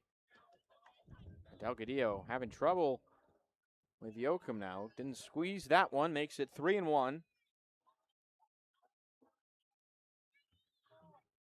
90-mile-an-hour fastball misses inside. Cox 0 for 2 tonight. Can he reach here? Yoakum's 3-1. Nearly hits him, skips away from Delgadillo and nearly into the dugout. Delgadillo retrieves the ball.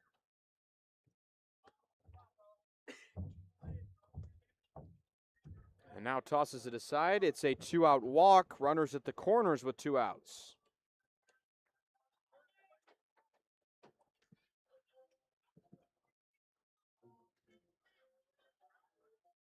And the pitching coach, Dave Schmidt, hops out of the dugout to have a chat with Mason Yoakum.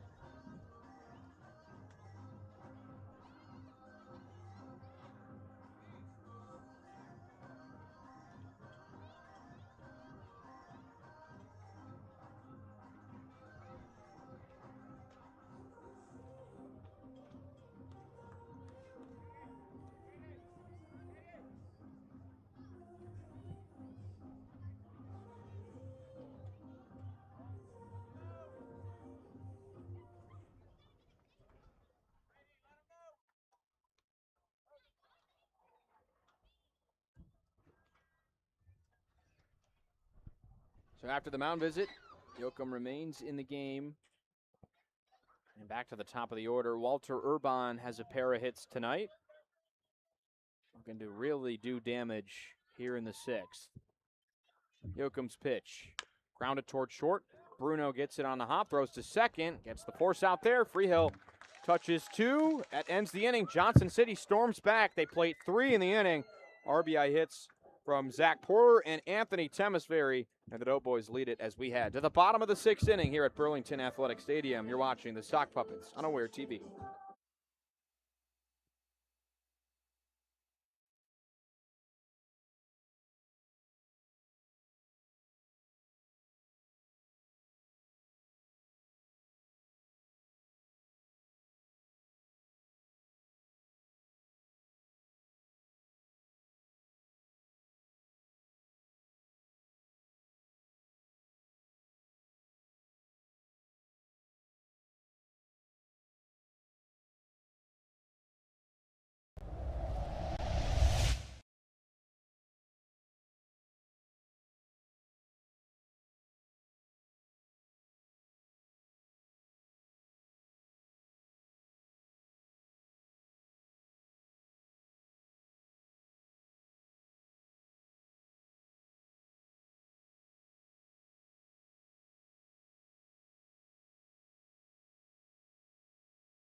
It's the bottom of the 6th inning here. Burlington shows some fight. They respond in the 4th with a 2-run bomb by Brandon Novy. After trailing briefly, And now they'll need to do it again. It's a little bit of a bigger hole. They trail 4-2. Sal Mineo to lead things off here in the sixth. Little lefty-on-lefty matchup. Garrett McCoyak, his first pitch is low in the dirt. Skipped before home plate. 1 ball and no strikes to Mineo. Well, it can be forgiven, his performance tonight. 0 for 2 with 2 strikeouts after a 4-hit day yesterday. Can he get it going again here in the sixth and try and jolt this offense to life? The 1-0. Mineo takes a slider in the zone. Wasn't squeezed by Porter, the catcher.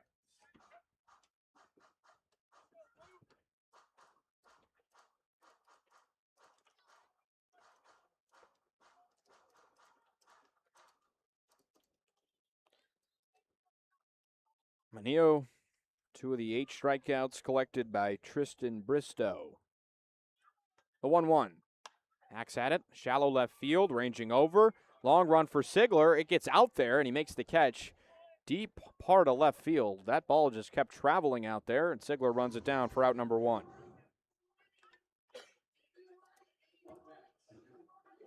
Well, it's been a pretty uncharacteristic series altogether. Game 1, you had 7 runs scored. In a 9-inning game this year, that was tied for the lowest total combined by 2 teams. That includes the Sock Puppets this year. The 0-0 to Freehill. Tries to drop a bunt down, fouls it off. And then in game 2, you have what looks to be the end of the world. It's an apocalypse. Lightning circles the field for about 2 hours a game, and somehow no stoppage. So the game completes. Burlington wins back-to-back home games for the first time since July of last year. And now tonight, Johnson City with a 4-2 lead in the sixth. 0-1 to Freehill. A low, 1 ball, 1 strike.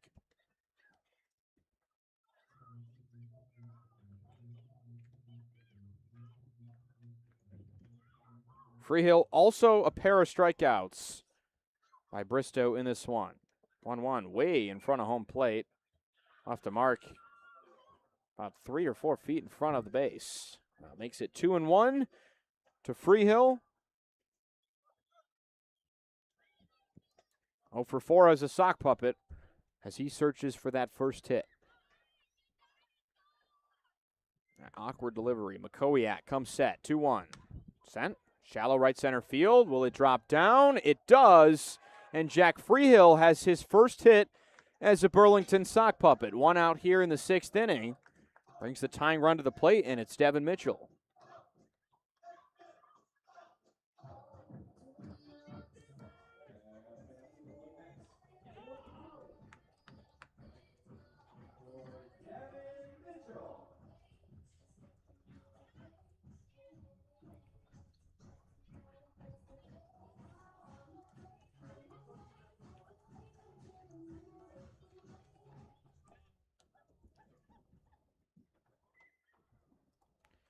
So in stands Mitchell. First pitch is low, but called a strike.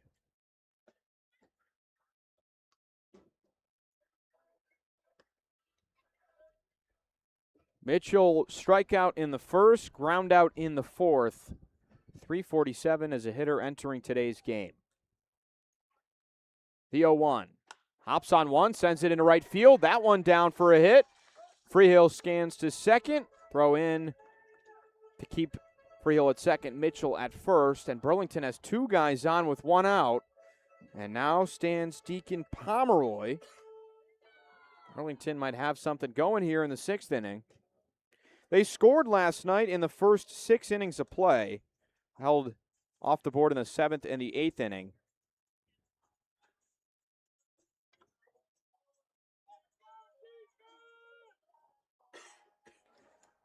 Pomeroy, with 1 swing, can put Burlington back on top. He's got 6 home runs this year. The 0-0. Pomeroy launches one, foul down the third base line.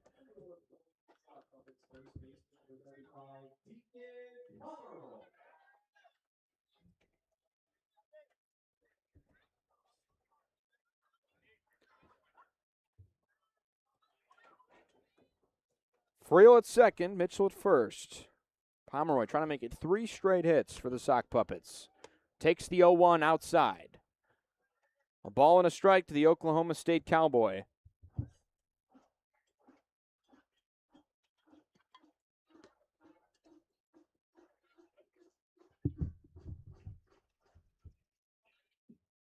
Makowiak set. The 1-1. Pomeroy nearly came around. Instead, he stayed in on it. Didn't swing the bat all the way. Count 2-1.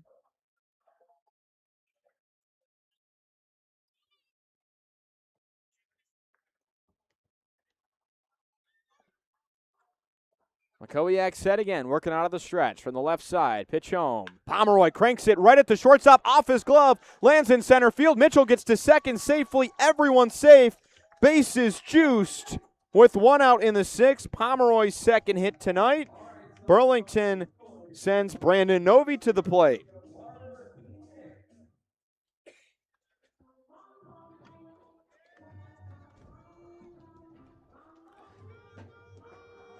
Novy already left the yard, a 441-foot home run back in the 4th inning. That gave Burlington the lead. Can he do it again?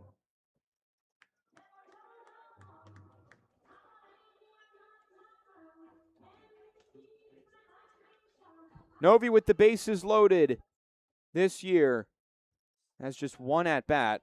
He's 0 for 1. First pitch. Novy takes slider. It comes across the plate. No balls, 1 strike. It's surprising you think about it that Novy's only hit once with the bases loaded, but the fact that he bats behind Deacon Pomeroy should be the telltale sign. A guy with 2 grand slams. The 0-1. Novy checked it. Did he come around? They'll check to second base Tower Gist and say he did swing, so it's 0-2 on Novy. Here we go, Doughboys. Here we go. Here we go, Doughboys. Novy behind 0-2. Makowiak, big pitch, throws home. Novy nearly came around again. It's clear he wants the grand slam. That slider landed way in front of home plate. A ball and 2 strikes to Novy.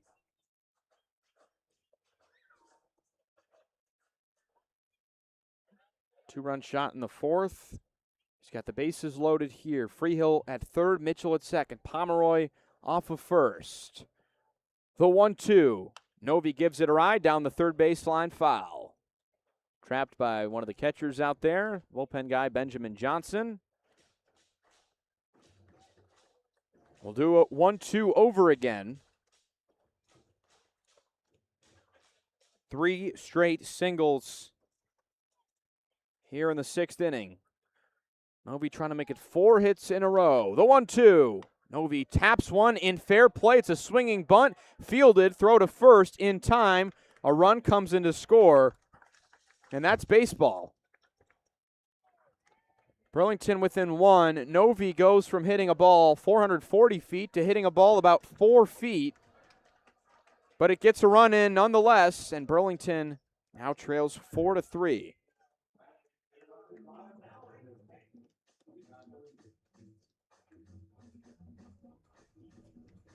Kevin Bruno will hit, but not before he sees a new arm. Dave Anderson out of the dugout will take the ball from his left-hander, and Makowiak's night is done. Struggles here in the 6th inning.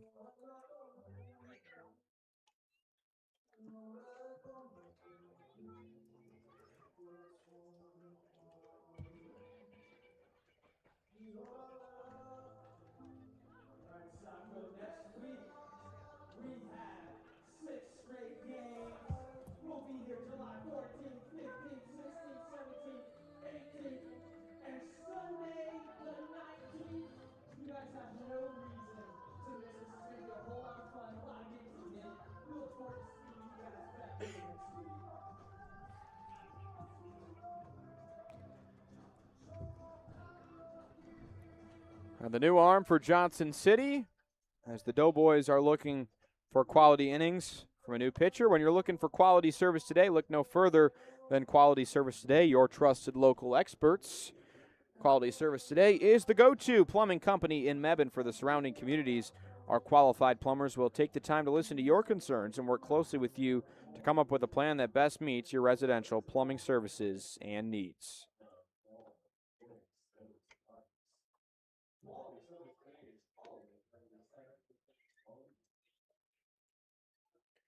Josiah Harrison is the new arm, a 22-year-old from Chesterfield, Virginia, making his Appy League debut in today's game. At Norfolk State, he was a two-way player.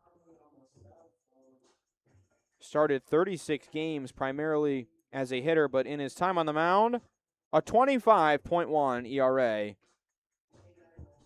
9 2/3 innings pitched, 25 walks, 14 strikeouts. His final start against Virginia Military Institute did not make it out of the first inning. He allowed 8 runs in that game.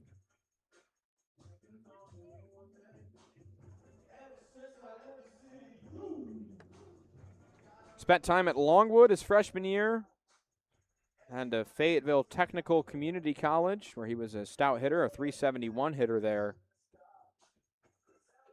And Harrison tasked with getting out of this jam in the 6th inning. His team still leads by 1 run. Kevin Bruno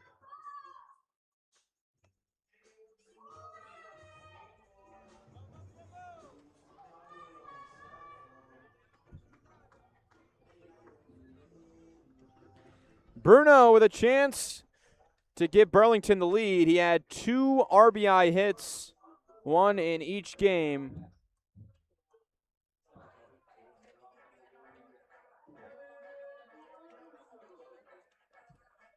It's Mitchell at third. It's Pomeroy at second. The new arm, Josiah Harrison. Can he get out of this jam? Get Johnson City back to the dugout with the lead. His first pitch to Bruno. Hacked at, sent on a line down the right field line, and slices foul.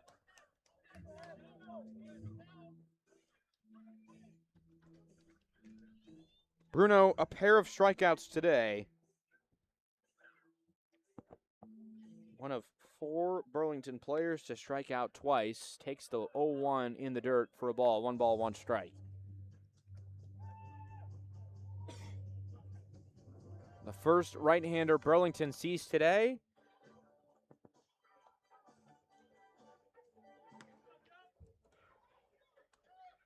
Now the 1-1.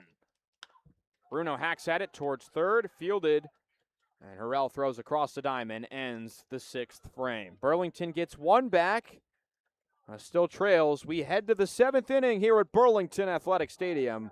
Sock Puppets trail the Doughboys 4-3 on Aware TV.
It's a tight affair as we head to the 7th inning. Another new arm for the Sock Puppets. Yoakum goes his 1 inning out of the pen, gives way to a guy making his Appalachian League debut.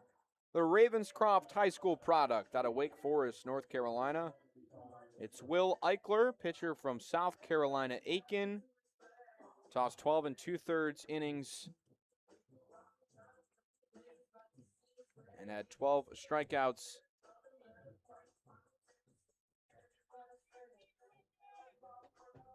A 7.11 ERA for the Pacers. 2-3-4. It's Blake Harrell to lead it off here in the 7th inning. 0 for 3 today. Will Eichler's first pitch as a Sock Puppet is fouled off. The catcher, Delgadillo, in a little bit of pain. So Eichler gets the number 29. Last pitcher to wear that. Julian Peisel earlier this year. Also the number of Detroit Tigers ace, Tarek Skubal.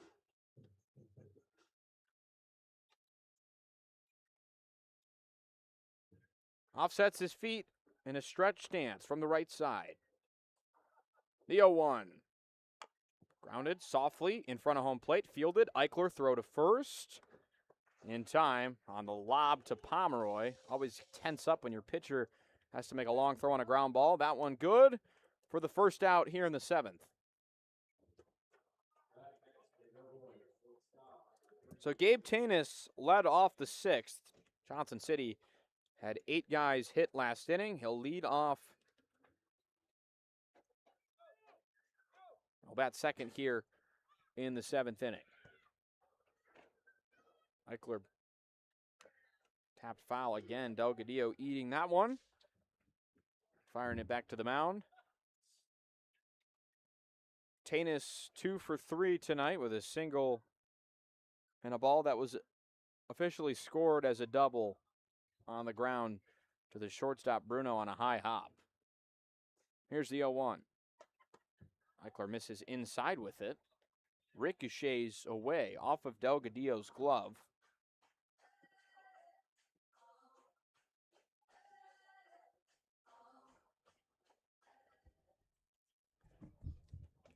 Count 1-1. Tanis waits. Eichler's pitch outside, 2-1. At Aiken, just 7 walks to 12 Ks. Only gave up 1 home run in the 12 2/3 innings his first year.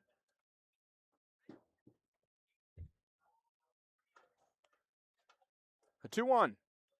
High. Tanis ducks out of the way. 3 balls, 1 strike.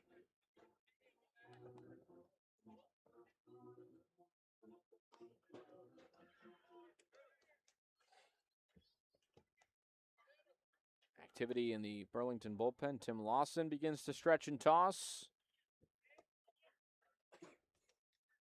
Eichler ready with the 3-1 pitch. Hacked at left center, in the gap and down. Gabe Tanis has a 3-hit night. Number 3 stays hot. Puts a guy on here with 1 out in the 7th.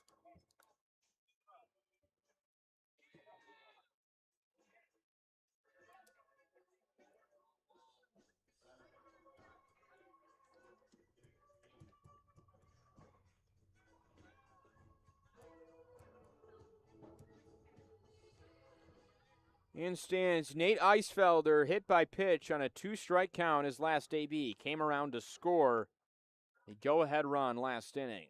And Eisfelder takes down low. No longer the go-ahead run in this game. Zach Porter came in to score Johnson City's 4th run. And he waits just 2 hitters back. 1-0 to Eisfelder. In the air, stays on the infield grass. Eichler calls for it, now called off. Pomeroy comes in and makes the catch. And smiles as he places the ball in the glove of his new pitcher. 2 outs gone in the 7th. In stands Brennan Sigler. Was had a series to forget. 0 for 5 against Burlington.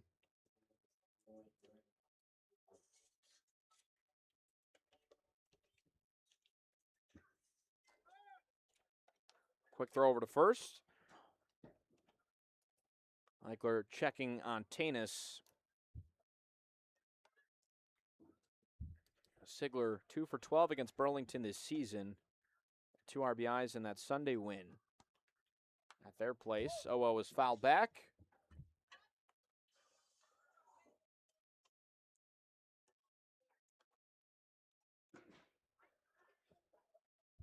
Game summary, an RBI single from Zach Porter in the 4th. 2-run home run for Brandon Novi to give them the lead. Johnson City takes it back in the 6th with 3 runs. Porter and Temesbury, the RBI hits. Eichler's 0-1. High and away to Sigler.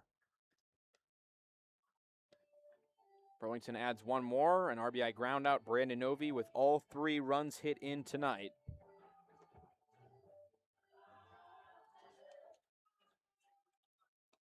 Counting 1-1 to Sigler. Tanis leads off of first. He has run before. He's got a stolen bag in this game. The 1-1. High and away again. 2 balls, 1 strike.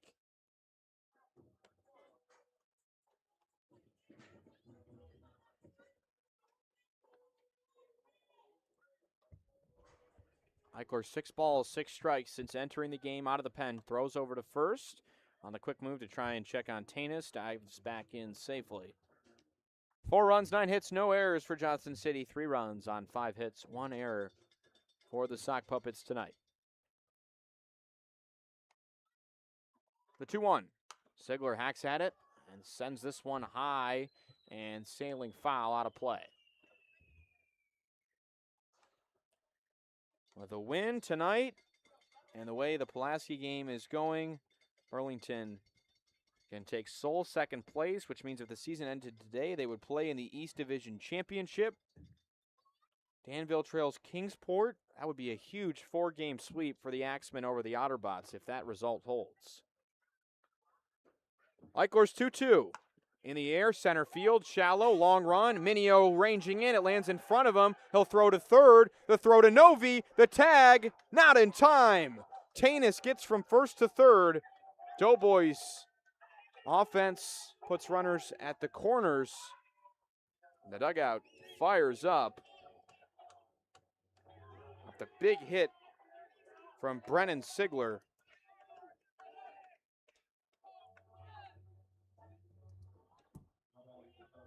Zach Porter's done it twice tonight. An RBI single in the 4th gave Johnson City the initial lead. An RBI double in the 6th.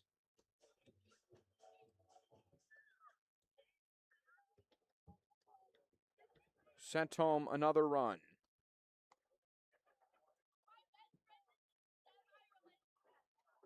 Eichler, long look home, goes. Swung on and missed.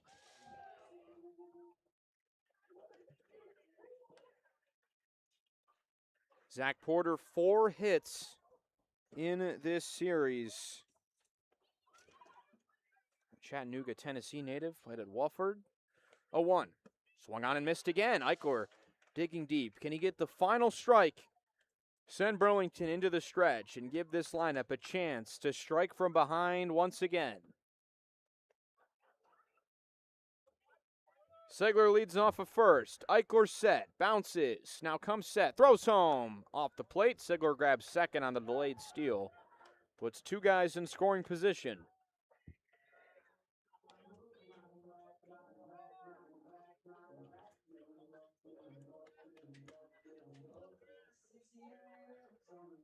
Porter already with a 2-out RBI single in this game. Here's the 1-2 from Eichler. Swung on and missed. Will Eichler gets Porter to climb the ladder, end the 7th inning with 2 men in scoring position. Looks up to the sky as he waltzes off the mound into the dugout. Burlington with some work to do. It's stretch time. Johnson City leads it 4-3.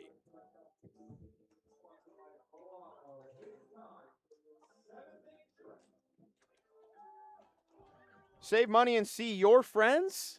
Yes, please. College students save 15% on travel every day when you ride NC by train.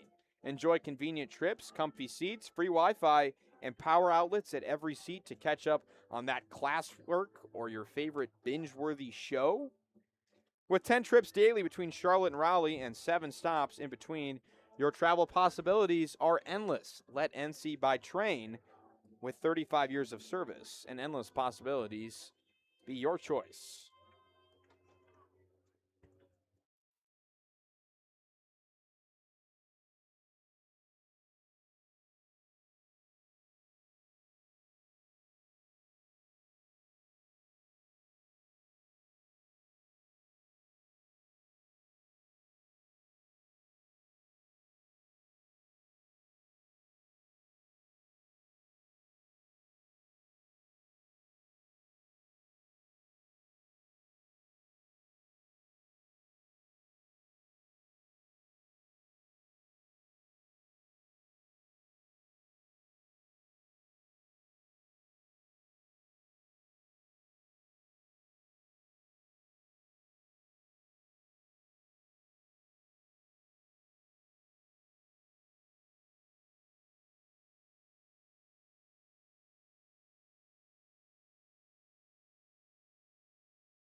To the bottom of the 7th we go. Josiah Harrison still on the mound. He's got 7-8-9 Nunez to lead things off here in the 7th inning.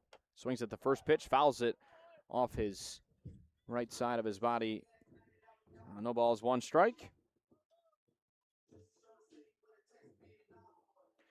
Nunez tonight, a hit by pitch and a ground out.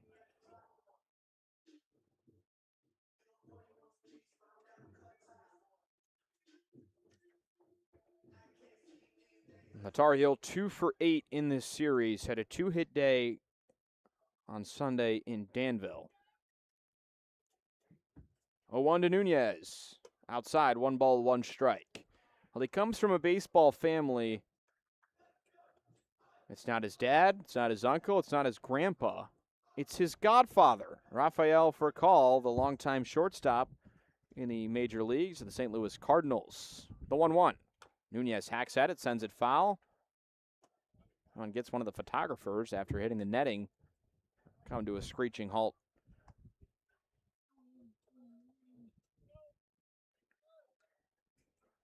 Burlington 15-11-1 all-time against Johnson City. They're searching for that elusive 3-game series sweep at home. It's never occurred. The 1-2. Nunez cuts over it, and the curveball is enough to set him down on strikes.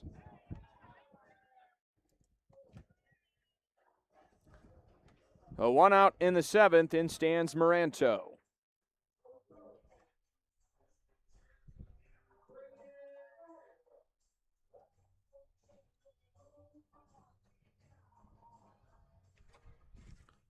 Moranto also 0 for 2 tonight, 0 for 6 in this series. It's getting time to where Braden Moranto is due. He's a .355 hitter in this 8 spot. The 0-0. Moranto hacks at it, line shot, center field. Urban moves over, makes the catch. Moranto, good swing on it, but right at Urban. And there's 2 outs here in the 7th.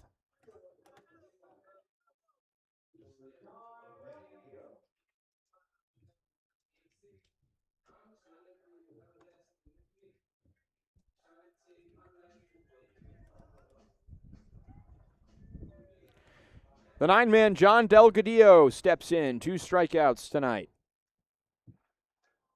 First pitch from Harrison. Delgadillo cracks one up the middle, base hit.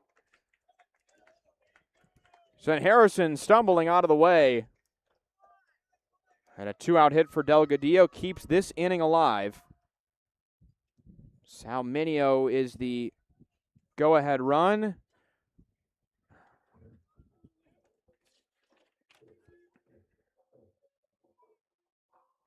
A home run in the first, singles in the third, fifth, and eighth inning of yesterday's win. 101 miles an hour off the bat of Delgadillo for his third hit of the season. Minio hitting from the left side. First pitch. Minio lays a bunt down. It's a good one. Harrison off the mound. Shuffles, throws to first. Offline. Minio beats the throw anyways. And Delgadillo to second. Minio with some trickery here in the seventh. And in stands Drac Freehill, still with a left-handed advantage against the right-handed Harrison. A beauty of a bunt. Harrison got off the mound in a hurry.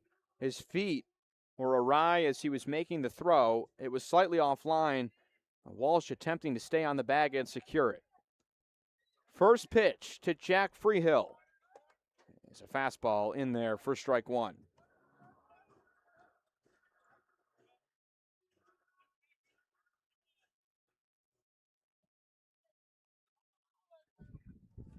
The 0-1. Freehill over top of an off-speed pitch. He's down 0-2. Man, even if he could extend this inning, the big bats wait behind him. Mitchell at 347. Pomeroy over 340. Novi 350. 0-2 to Freehill. Swung on and missed. Josiah Harrison has had enough and ends the inning the same way he started it. With a strikeout, we've played 7. A nail-biter. Johnson City leads Burlington 4-3. We head to the 8th on Aware TV.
New inning, new arm.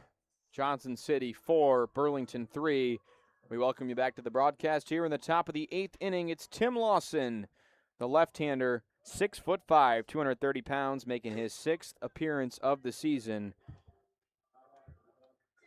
It's the 7, 8, 9 part of the Johnson City order. Hopefully smooth sailing for Tim Lawson, who had not allowed an earned run until his last start. 10 in the third innings pitched, 4.35 ERA. Lawson's first toss is hit in the air, out to right. Mitchell converges in, but it lands in front of him. And Temesbury has 3 hits in this game. Leadoff guy on for Johnson City in the 8th.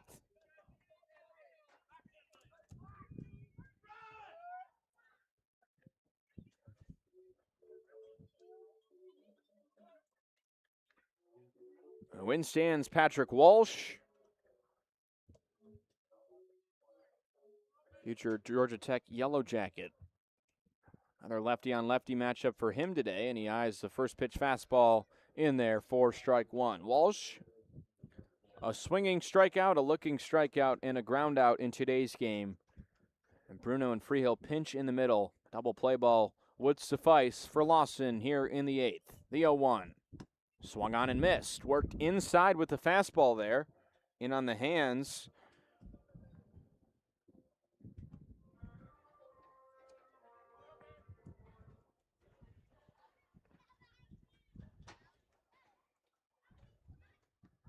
Lawson ready.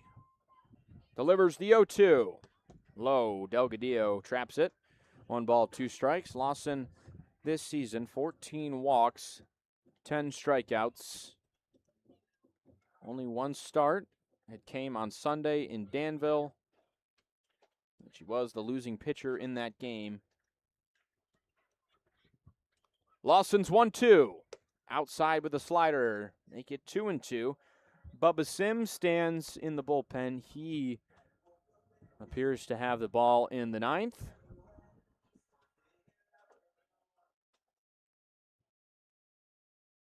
Lawson's 2-2. Hits the helmet and scurries away. Man, that thing shot about 100 feet in the air off the helmet of Patrick Walsh. And he just froze. He stood in there. Second hit by pitch tonight. Second hit by pitch on a 2-strike count for a Burlington arm. So 2 guys on, nobody out here in the 8th. Noah Cox stands in, 0 for 2 tonight. Strikeout, ground out, and a walk for the Johnson City second baseman. Austin's first pitch. Fastball, outer edge, called strike.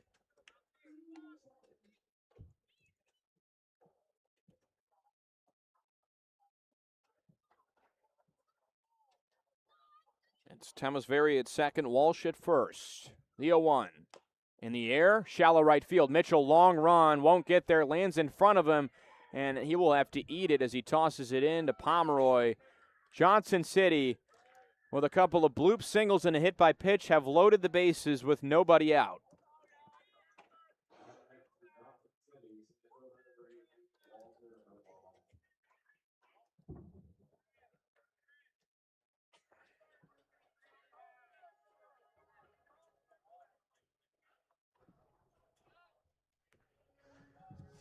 Well, not exactly the guy you want up with the bases juiced. Walter Urban stands in, and he has 2 hits in tonight's game.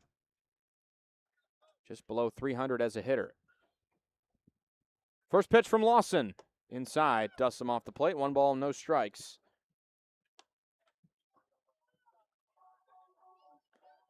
Urban, 3 for 6 with the bases loaded. 7 runs batted in this year.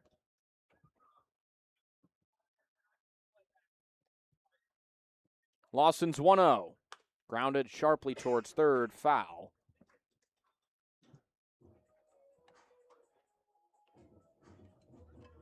Johnson City as a team with the bases loaded, a 296 clip. It's 4th best in the league.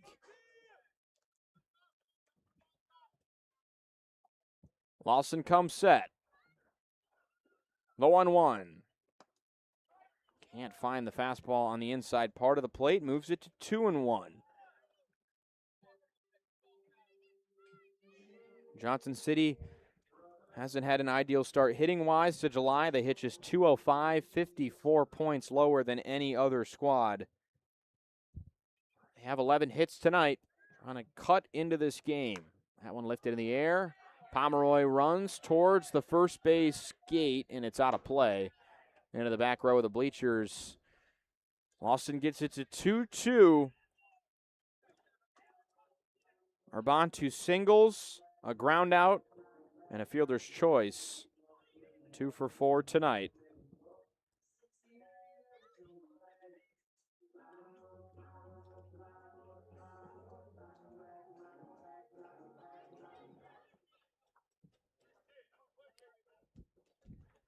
Lawson's 2-2.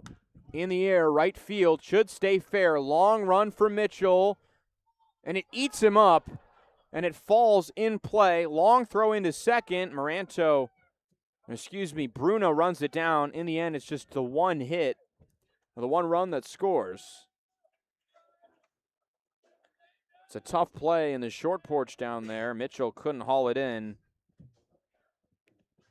Johnson City plates another. It's 5-3.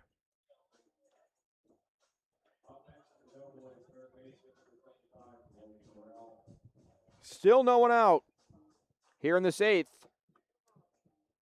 Blake Harrell in to hit, and a pitch clock violation called on Harrell. The first time we've seen one called in this series.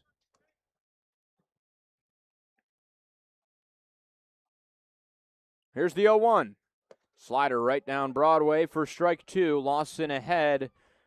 Can he get the strikeout double play and advance to the bottom of the 8th?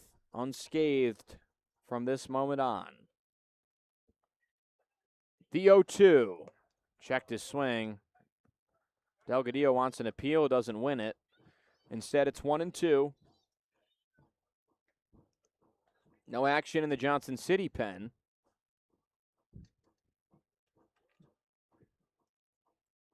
The 1-2.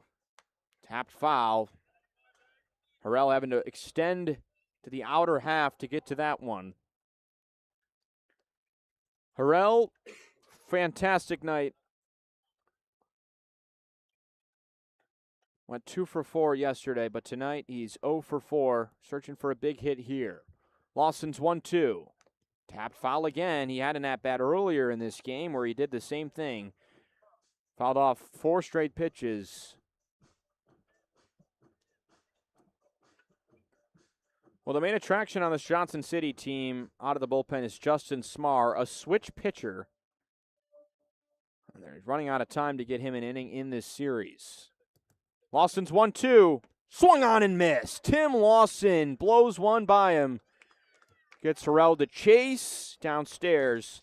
Big first out. He's got the first half. He needs the double play ball now. Gabe Tanis stands in. 3-hit night for Tanis.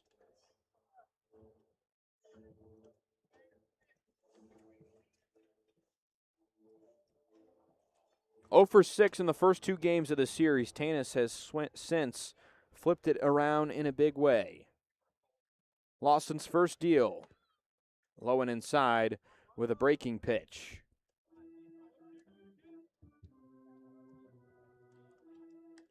Well, the first 2 innings in this game with runs scored, Burlington has also put runs on the board. The 1-0. Inside to Tanis, 2-0.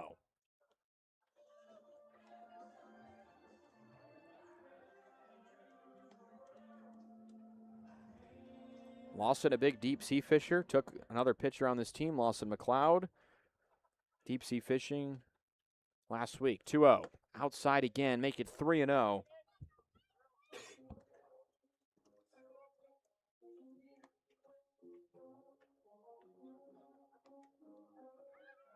Nowhere to put Gabe Tanis. The base is loaded, 1 out. Johnson City leads 5-3 in the 8th inning. Lawson's pitch, right down the middle. Fastball in there for strike 1. Can he work backwards? Take himself out of a 3-0 hole. Can he get a ground ball? Lawson's 3-1. Off the plate, ball 4. Tanis hesitant to drop his bat. It's an RBI walk for Tanis, and Johnson City now leads it 6-3.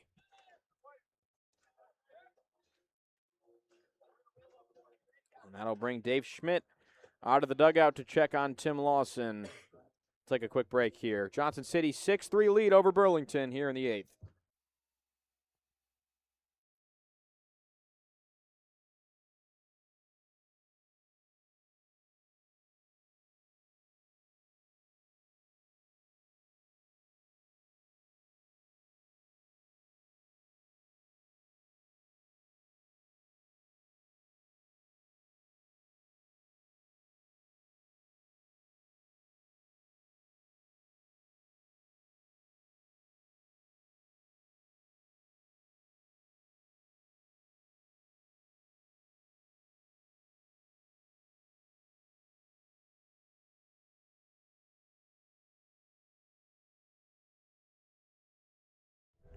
Well, the situation on the field currently, Schmidt popped out of the dugout to have a mound visit with his pitcher, Tim Lawson, and then Delgadillo went down on his way to the mound.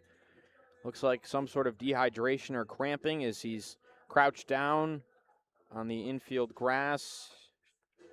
It's a revolving door of sock puppets bringing water to their catcher.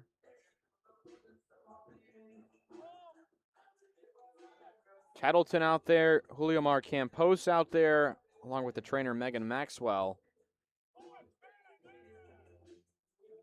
Delgadillo still shaken up. Now Campos sets his gear down. It looks like Maxwell's having him retrieve something, possibly in the dugout.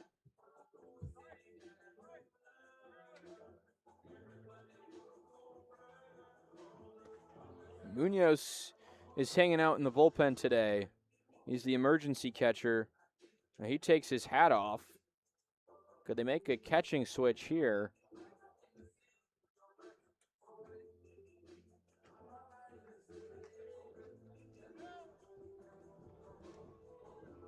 And Julio Mara returns from the dugout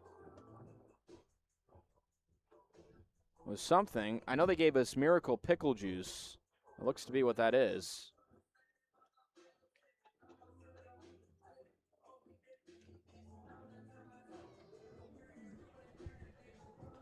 Munoz ran into the dugout and appeared to be taking his hat off and maybe getting dressed. Delgadillo appears to be smiling now as he works his way back up.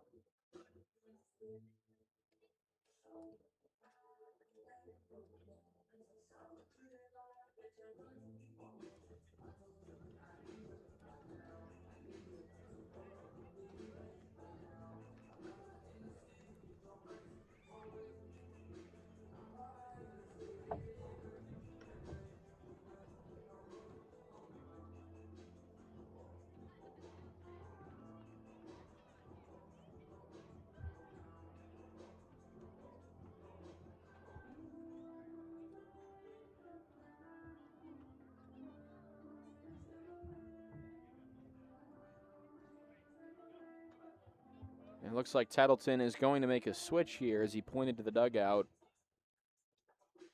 Munoz rushed to get dressed, and Delgadillo will exit. Looks to be some sort of cramping or dehydration. Maxwell, the trainer, carries off some of his equipment. And this normal mound visit is extended into an elongated absence from the field of play.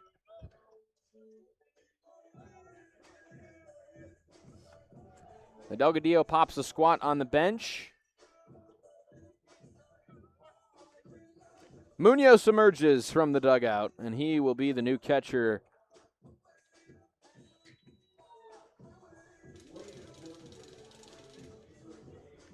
It's still a mound visit. Schmidt's still out there talking to Tim Lawson, and now he's got a new catcher to go over things with.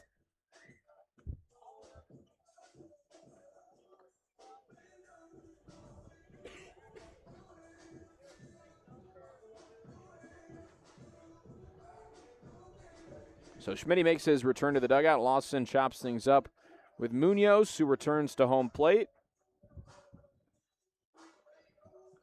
It's 6-3 in the 8th inning, Johnson City, with the bases loaded and one out.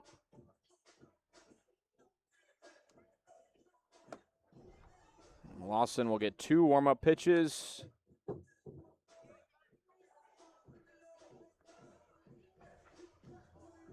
And fires one over the head of Munoz to the backstop. I'll give him another one.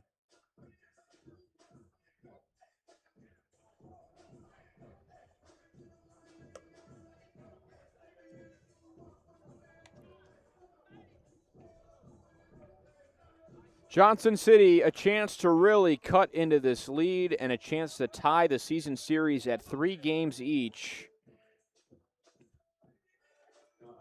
Gabe Tanis walks, and so in stands Nate Eisfelder. 0 for 3 today. A hit by pitch and a run scored in that 6th inning. Double play still in order. After the long break, Lawson with his first pitch home. outside, a ball and no strikes. Eisfelder, a .237 hitter with an .817 OPS. Good gap-to-gap guy. 2 home runs this year. The 1-0. Misses away with it. 2 balls, no strikes.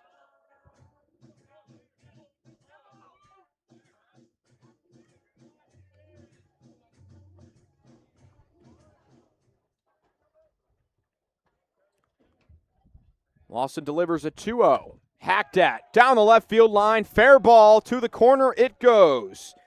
In comes Walsh. Cox scores as well. And Tanis to third. And Johnson City up 8-3 now. It's a big 2 RBI double for Nate Eisfelder.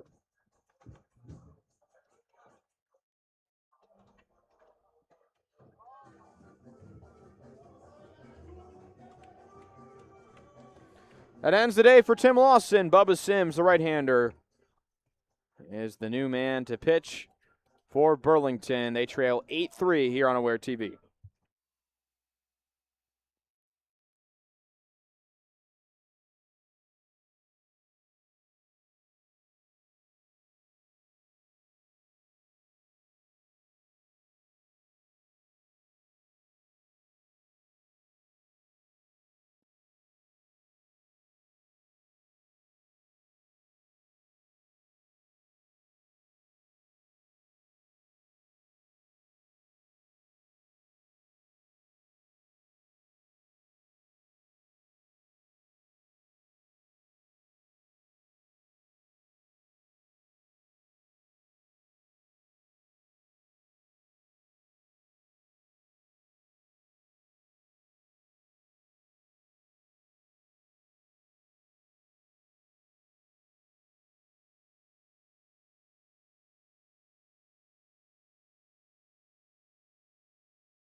So Sims required early in this game, and it's not like last night and the night before with a save opportunity. Bubba Sims enters in a 5-run hole, runners at third and second, and Brennan Sigler is the 8th guy to bat here in the 8th inning.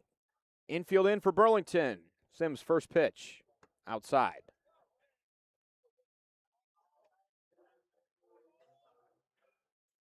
Sigler 1 for 4 tonight. Single in his last at-bat. Sims with a 1-0. Inside, gets away from Munoz. Long run to corral the ball. And now 2-0. Sims this year, 7.11 ERA in 8 games, 12 2/3 innings pitched, 5 walks, and 16 strikeouts.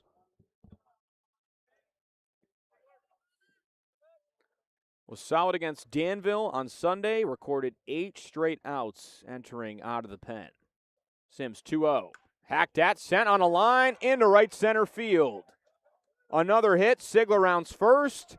2 runs coming to score. Tanis from third, Eisfelder from second. Johnson City is blowing the doors off Burlington here in the 8th inning. It's 10-3.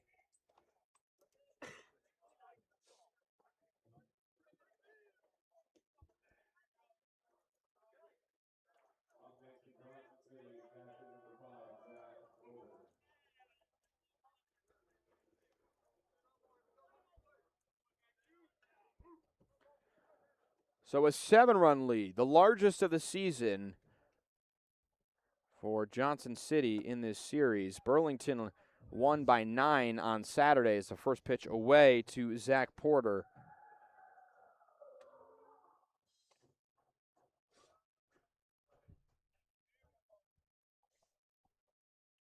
Porter waits. The 1-0. Slider in there. 1 ball, 1 strike.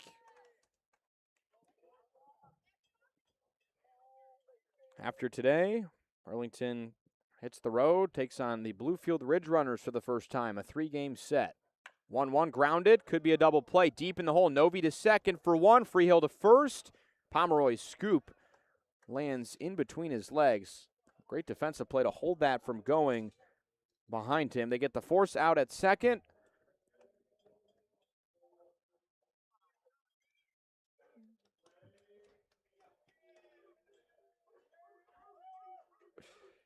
And so in stands Anthony Temesveri. He led things off in this inning with a single.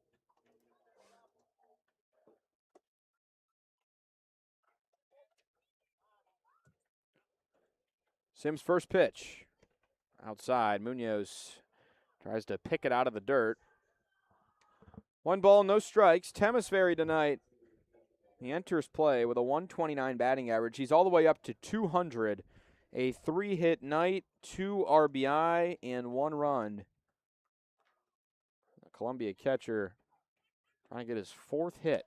Slaps 1 foul. It's 1-1.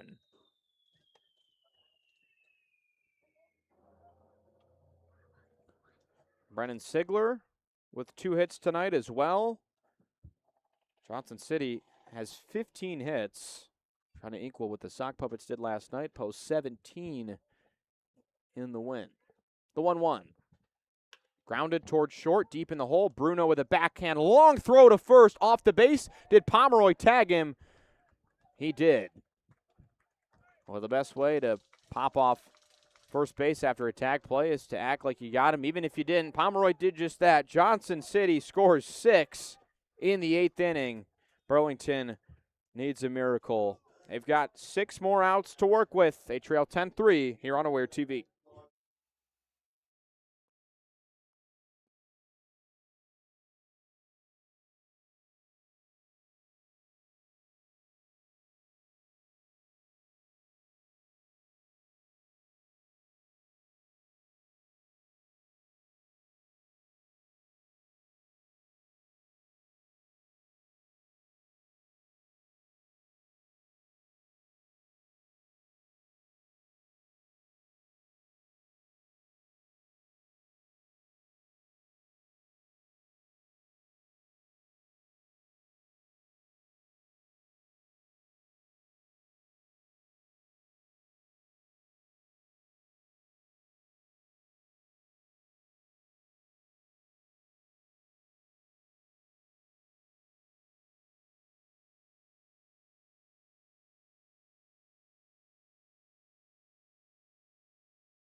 To the bottom of the 8th we go.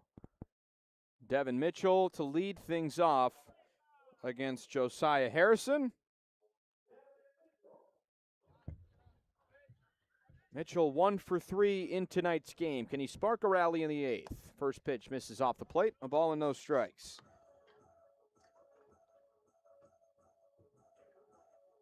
Around the Appy League, Elizabethton gets a run rule win over Pulaski for the 2nd night in a row. 1-0 grounded towards third, stays in play. Feeded by Harrell, throw to first in time. And that's the first out in the 8th.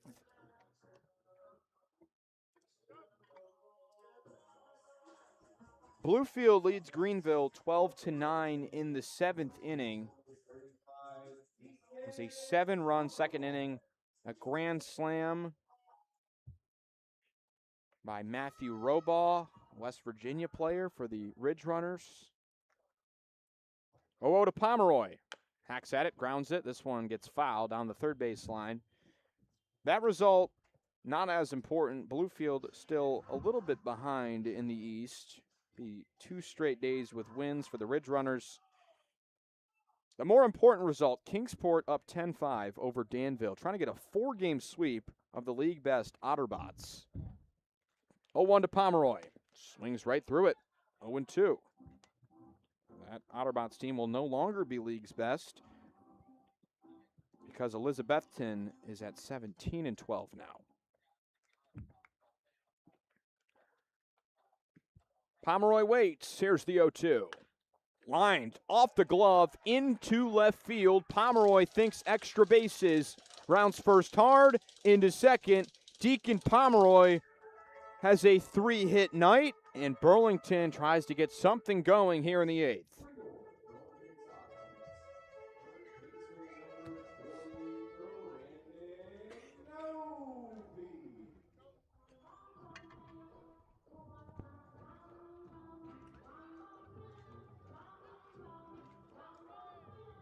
Pomeroy at second. Brandon Novi has got guys in 2 of his 3 at-bats tonight. All times with runners on base tonight, he has delivered. First pitch. Off the plate. Called strike there late from Trey Neville, the home plate umpire. So with the win, Johnson City will be the first time these teams tie a season series. Burlington winning the last 2 years of season series. 0-1. Novi cranks one on the ground. Fielded cleanly. Tanis throw to first in time. Novi is retired for the second out. Hit a ball hard. Tanis covers good ground up the middle.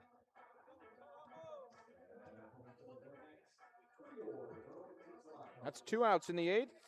And Kevin Bruno, for the first time, has appeared human after a pair of multi-hit games to kick off his Sock Puppets tenure. He's 0 for 3 tonight. Pair of strikeouts and a ground out. First pitch to Bruno. Fastball in there for strike 1.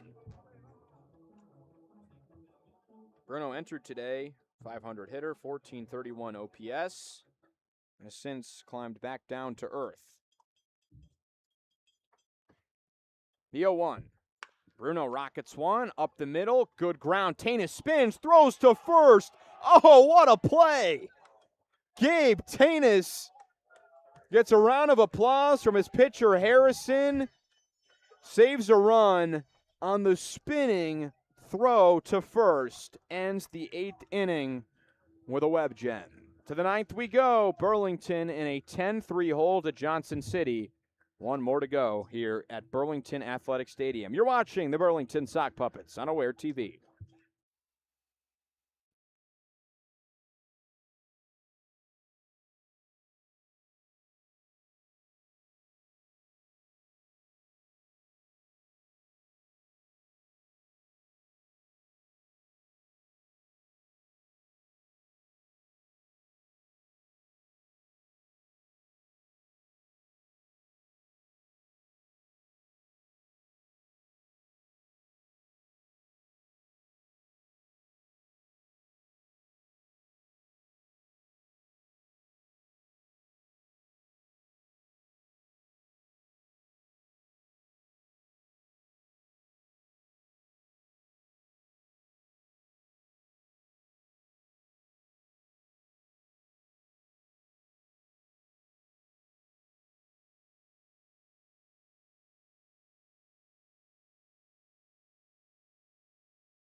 Bubba Sims will work the 9th.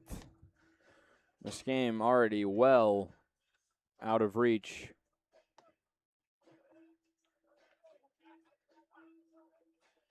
Burlington has just a 0.2% chance, according to MLB StatCast, to win this game. They'll need 7 in the bottom of the ninth, but first it starts with putting a 0 up. Patrick Walsh stands in. Takes the first pitch fastball for strike 1.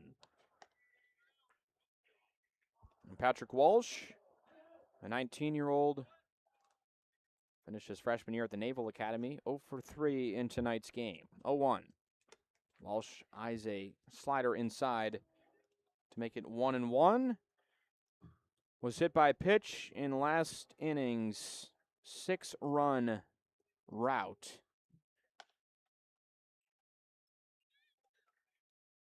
The 1-1. Walsh swings over top of a fastball. It's 1-2. Munoz has to gather it and ricocheted off of his glove in front of home plate. It's really just that 8th inning that's proved to be the difference. 6 runs on 6 hits for Johnson City. The 1-2. Grounded towards third. Out of play, foul. Gets past the home bullpen.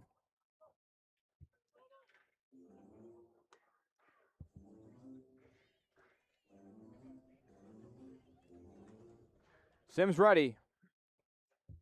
Another 1-2. Skips in front of home plate. Try to go down low with a curveball. Instead, count even at 2-2. Johnson City's got some work to do in their division, as Elizabethton and Kingsport winning tonight would put them both 4 games above 500. 2-2, high cheddar. Bubba Sims says goodnight. First strikeout Sims has recorded to lead off the ninth.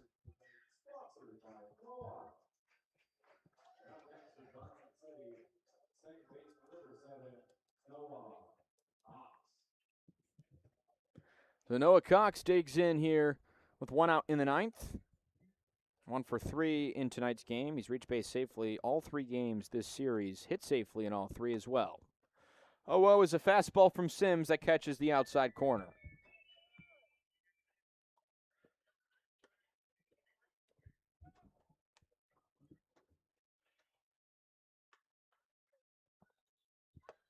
One-0, swung on and missed. Make it 0-2.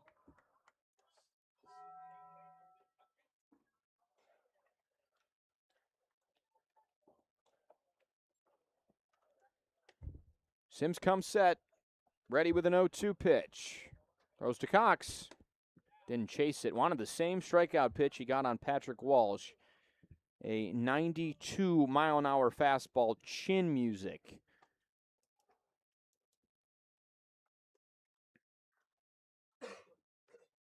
Now the 1-2. Grounded towards short. Deep in the hole. Bruno scoops, throws to first. Long throw in time. And Cox is out. 2 gone in the ninth. Kevin Bruno's been a magnet at shortstop since his arrival, and he's had solid infield play. Very soft hands, very quick hands. To the top of the order for the 6th time, Walter Urban, 3 singles, 2 groundouts. An RBI in his last AB, pushing that batting average above 300, up to 315 as of tonight. Sims' first pitch. Urban watches, fastball outside.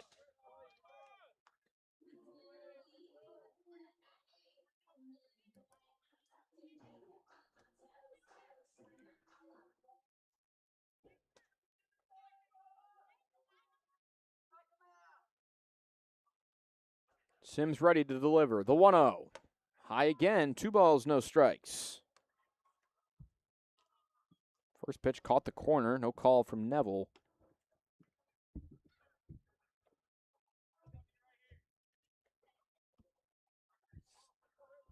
Sims behind 2-0. Can he work back? Pitch to Urban. Grounded toward short, right at Bruno. Good scoop and a throw to first in time. 1, 2, 3. Go the Doughboys in the ninth. It's rally cap time for the Sock Puppets. They're chasing 7 as we head to the bottom of the ninth inning. Johnson City leads it 10-3 on Aware TV.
Well, perhaps Cy Stevens' parents can take pride in the fact that their son, who they named Cy, is out there to pitch in the 9th inning. Only fitting that a guy with that first name would get the ball in this situation. Stevens has 7, 8, 9. It's the 4th time in this game that Kevin Bruno has recorded the final out of an inning, which means it's the 4th time that Jaden Nunez has led off an inning. For the 7, 8, 9.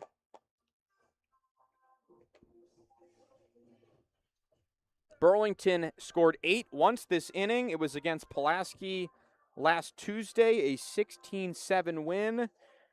It was tied at 7 going into the 8th. They are chasing 7 here. Nunez to lead things off. Stevens' first pitch is a fastball for strike 1. Stevens making his Appy League debut. The left-hander deals the 0-1. Nunez launches one down the right field line in fair play. Rolls to the wall. Nunez to second. Will he stop there? He will. It's a leadoff double here in the 9th inning. Jaden Nunez has the sock puppets out to a nice start.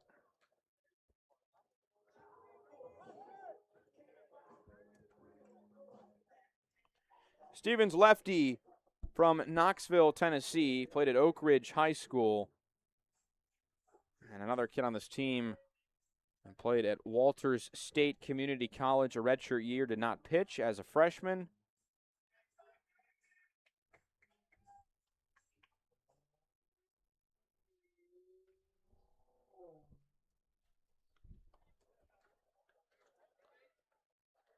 Stevens' first pitch to Moranto is high. 1 ball and no strikes. Nunez' first double of the season.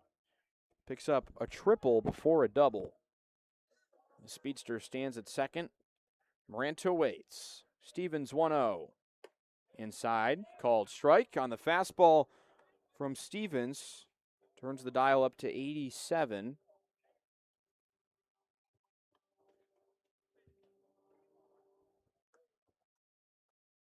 Moranto waits. Now the 1-1. Hammered foul off the backstop.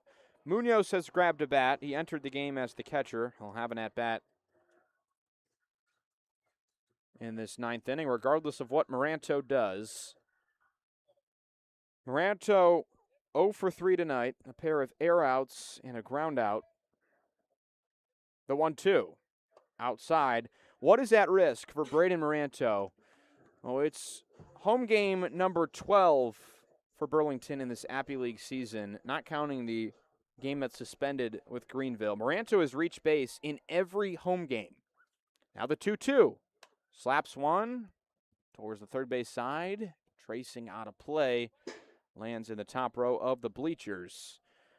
It was at first a hit streak, which he reached base in the first 9 home games with a hit. And then it was an on-base streak because he walked for all 4 of his at-bats against Danville on Thursday last week. So Moranto waits, a 2-2. Sent in the air, same spot, out of play foul, above a light fixture and out of play.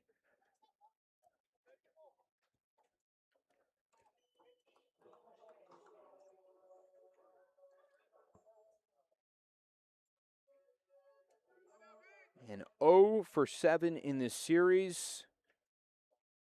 The 2-2. Moranto hammers it. Right center field. Ball is a chance. And it's gone.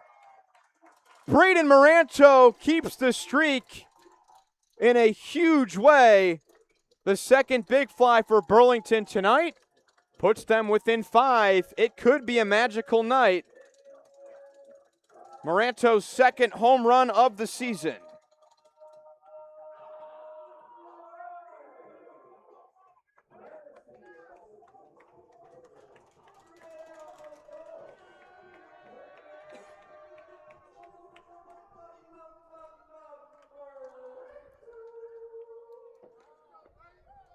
So can Munoz keep it going? It's 10-5 now after the 2-run blast by Moranto. Gives him 20 runs batted in this year. First pitch There's a called strike. Munoz not in agreement at all.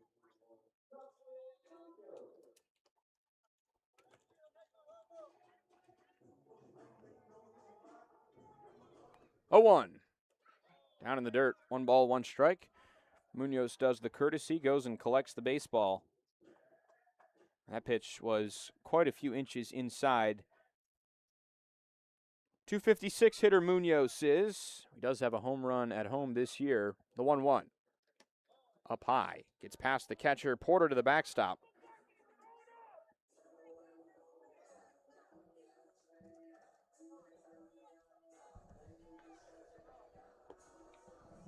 Could be 3-0. Instead, it's 2-1 on Munoz.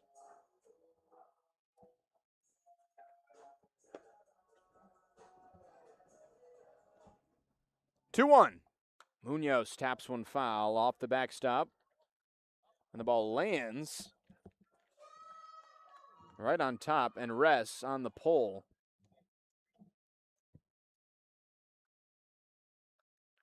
Count to 2-2. Can Stevens get this first out?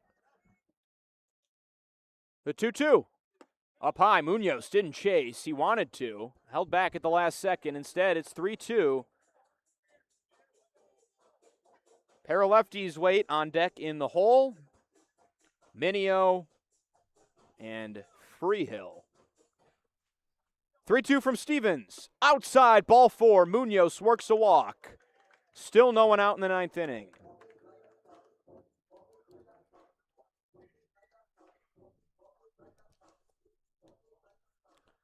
And this will certainly draw some attention from Dave Anderson. Porter out to the mound. The catcher cheers on his pitcher. Sal Mineo 1 for 4 tonight. He worked a bunt single down the third base line, a beauty in his last AB. And Mineo has recorded a hit all 4 times he's played at this park. Twice for the Tri-State Colecats last year, twice in a Burlington uniform. There's green grass out there for him to chase to extend this inning. First pitch. Mineo doesn't hack at the first pitch curveball.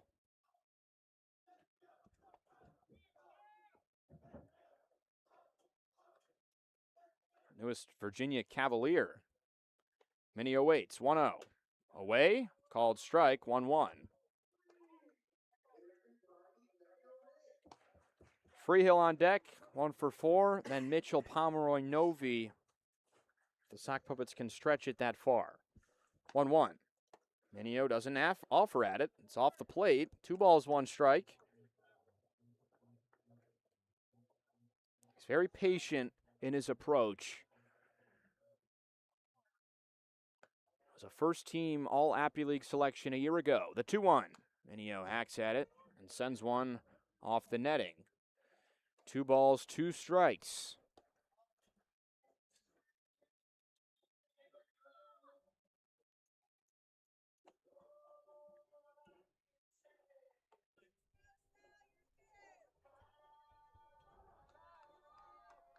Stevens gets it to 2-2. Can he get a ground ball? 2-2 to Mineo.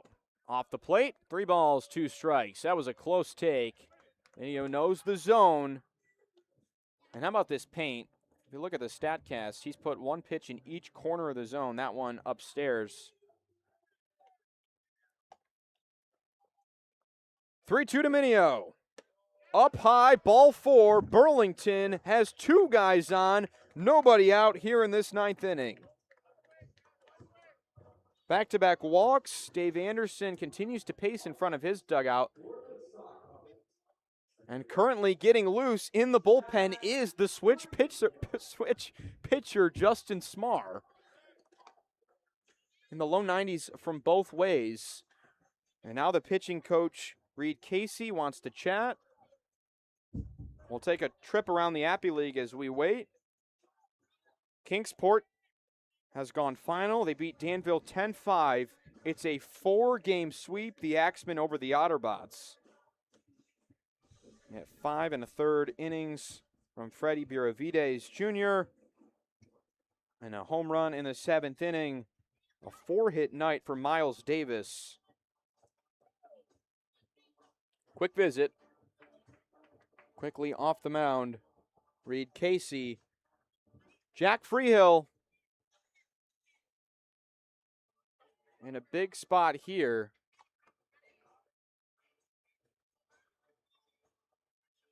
Porter keeps the mound visit intact.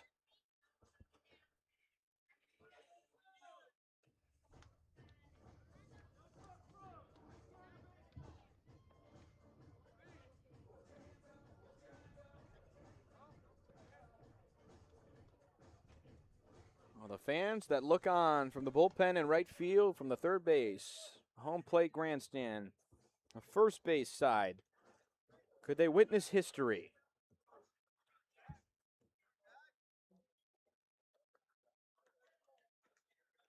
Neville allots for Stevens to step off as we get set for the first pitch to Jack Freehill. Still trail by 5 due to the sock puppets. First pitch, Freehill watches a fastball in there for strike 1.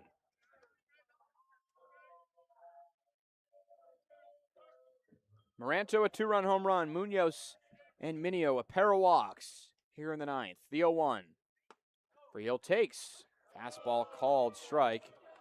Draws some jeers from the sock puppet side. Mickey Tettleton thought that ball was down. Freehill down 0-2.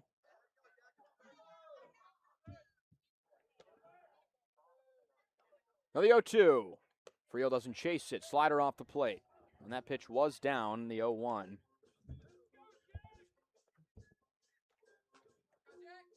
Freehill works it to 1-2.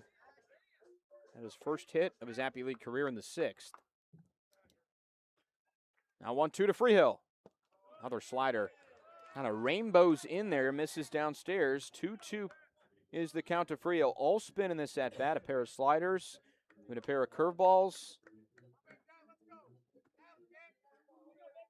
Can Freehill find a barrel? Find some grass. Keep this rally going. The 2-2. Up high. Back pick towards second. Diving back. Munoz is in safely, just barely. It was an awkward slide, and he does not need to get himself hurt, especially with Delgadillo already leaving this game. Freehill works it from 0-2 back to a full count. Can he outlast Stevens once more? Stevens. Full count pitch. Grounded towards second. Could be 2. Instead, Cox throws to first and gets the out there. Freehill still with a productive at-bat, moves the runners up 90 feet. Minio to second and Munoz to third.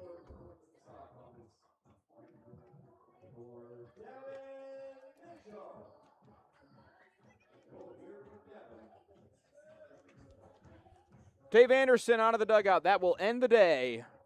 Cy Stevens exits in the 9th with 1 out, responsible for runners at third and second. Gives way to Justin Smar, a switch pitcher.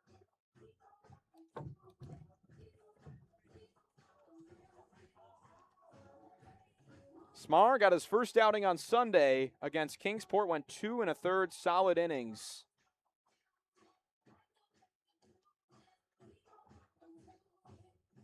He's gone twice this year, 5 1/3 innings pitched, 3 hits, 4 runs, 3 walks, 7 Ks, 6.75 ERA. Interesting to see where this guy lands. He currently plays at Freed-Hardeman College in Tennessee, but he hits 90s. He hits the 90s from both sides.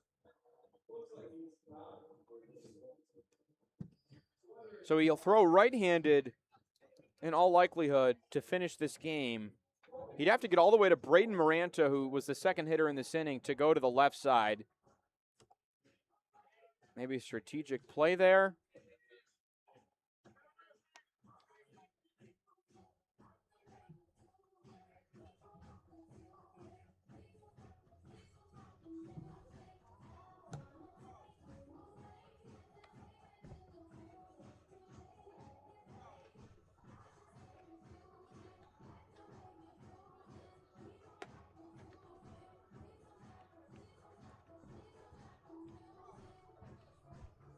And it's so interesting that you get to divvy up innings pitched.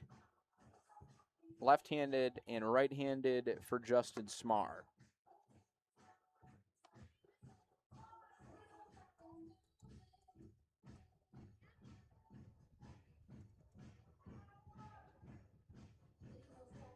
So Smar will face righties, and against righties this year,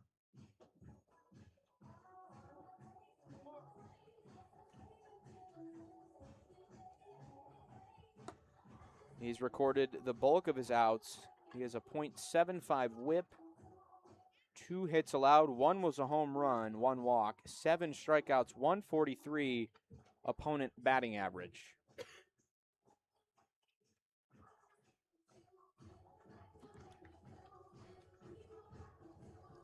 Mitchell to hit off Smar first.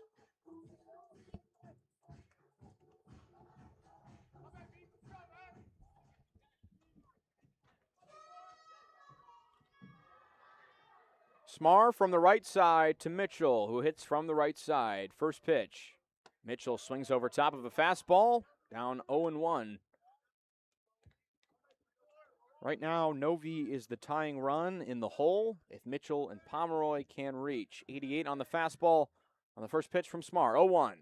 Outside, called strike, and Mitchell's down 0-2.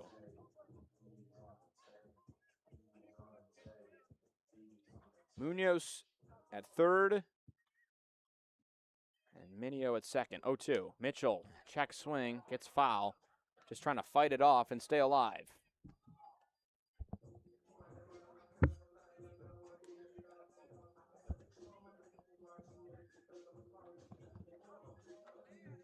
Mitchell lives to see another day against Smar. Now the 0-2 again. Smar's pitch. High and away. Porter reaches to collect it. Mitchell's got it to 1-2.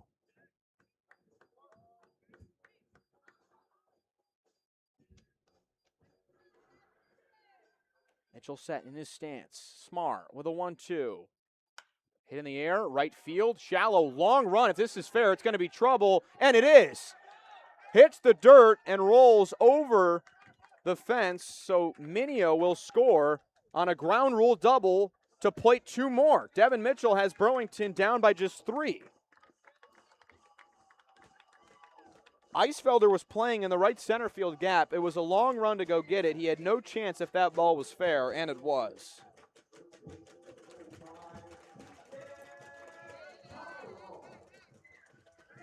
It doesn't seem so improbable now. Mitchell to second, Pomeroy and Novi. Huge chance here. First pitch, Pomeroy off the plate. 1 ball, no strikes.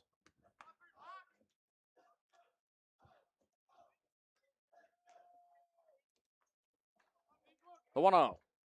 Pomeroy takes it. Mitchell late read at second, so he'll remain there.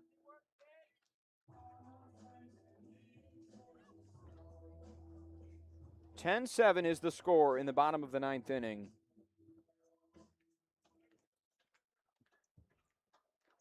(2-0) to Pomeroy. Up high, 3 balls, no strikes. They don't want him. Well, they could learn a lesson. Brandon Novi releases the donut from his bat on deck. If he can put a charge into this one. But first a 3-0 to Pomeroy. Fastball pops the zone. That one's in there for strike 1.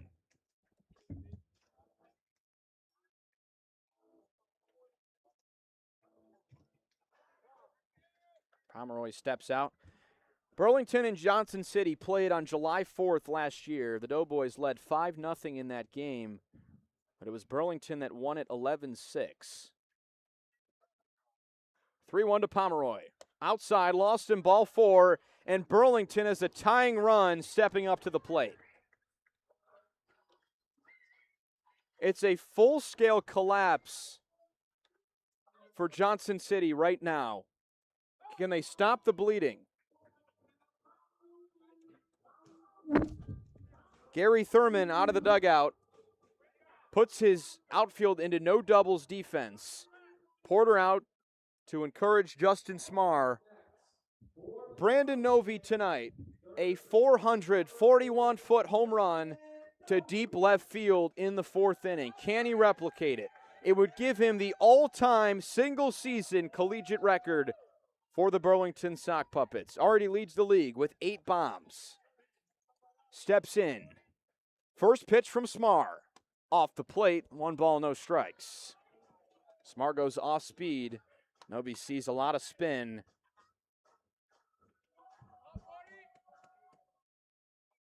The 1-0 to Novi. Down low, but that one's in there for strike 1.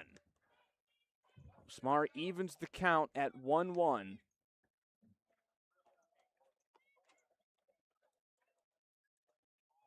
Now the 1-1. Novi fouls one off, just out ahead of it. Smar gets it to 1-2. I'll have 2 chances with a tying run at home plate, unless Novi creates 2 outs with 1 swing. A ball and 2 strikes. Pitch to Novi. In the air, right field, and hooking towards the foul line, out of play. Walsh tried for it. It landed about 5 feet over the netting. And that bat must feel heavy. Novi has a chance to tie the game with 1 swing. Smar trying to work his way out of it. Bubba Sims has started to loosen back up in the Burlington pen, if needed for an extra inning. Count is still 1-2. Novi waits. Smar's pitch. Fouled off. Just barely got a touch of it. It was an outside fastball. Novi fights to stay alive. 8 home runs, 29 runs batted in. A league leader in bombs, second in runs batted in. A .360 hitter for Burlington, and headed back to North Carolina State, where he'll be an immediate player this season. Another 1-2 from Justin Smar. Novi swings and misses. A slider outside, and he chased it out of the zone. Smar is 1 out away from getting the win.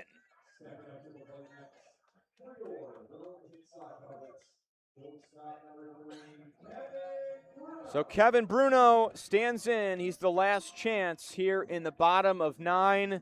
2 outs, 2 runners on in a 3-run game, and Kevin Bruno homered yesterday. Can you do it again? First pitch. Bruno lifts it in the air, won't leave the infield. Could be trouble. Johnson City's infield loses it. Mitchell scores. We're still playing. Kevin Bruno sent a mile-high pop-up. All 4 infielders converge. Smar out of the way, and the Doughboys boot it. The game will continue. Jaden Nunez started off the rally with a double to lead off the 9th. He'll bat as the 10th man to come to the plate. Pomeroy to second. The first pitch. Off the plate, Nunez checked it. They won't appeal. It's 1 ball, no strikes. Nunez is the winning run. A late appeal now, and Gist says no swing. Bruno deep in the hole, and now will step off. Neville making sure. Oh, that was a pitch clock violation on Justin Smar, so it's 2 balls, no strikes. Pomeroy at second, Bruno at first. 2 outs in the 9th inning. 10-8 the lead for Johnson City. Smar's 2-0. Nunez, right field. And out of play, foul. Man, he connected. Got all barrel there. Would send it spiraling out of play.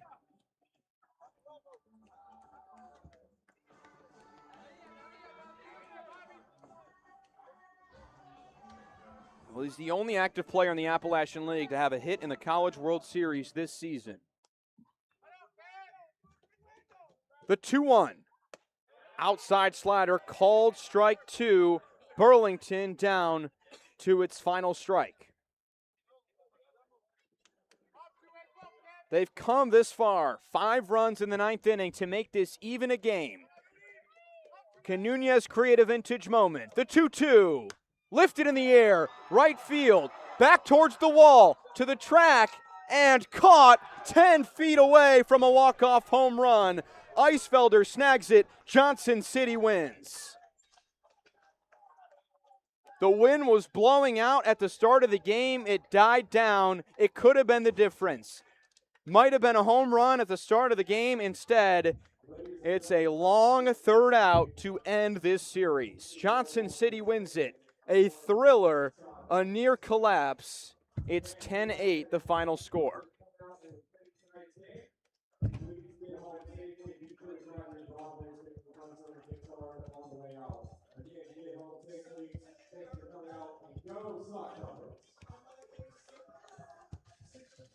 Johnson City puts together a 6-run eighth. Burlington nearly gets them back. They have the tying run up. They have the winning run at the plate.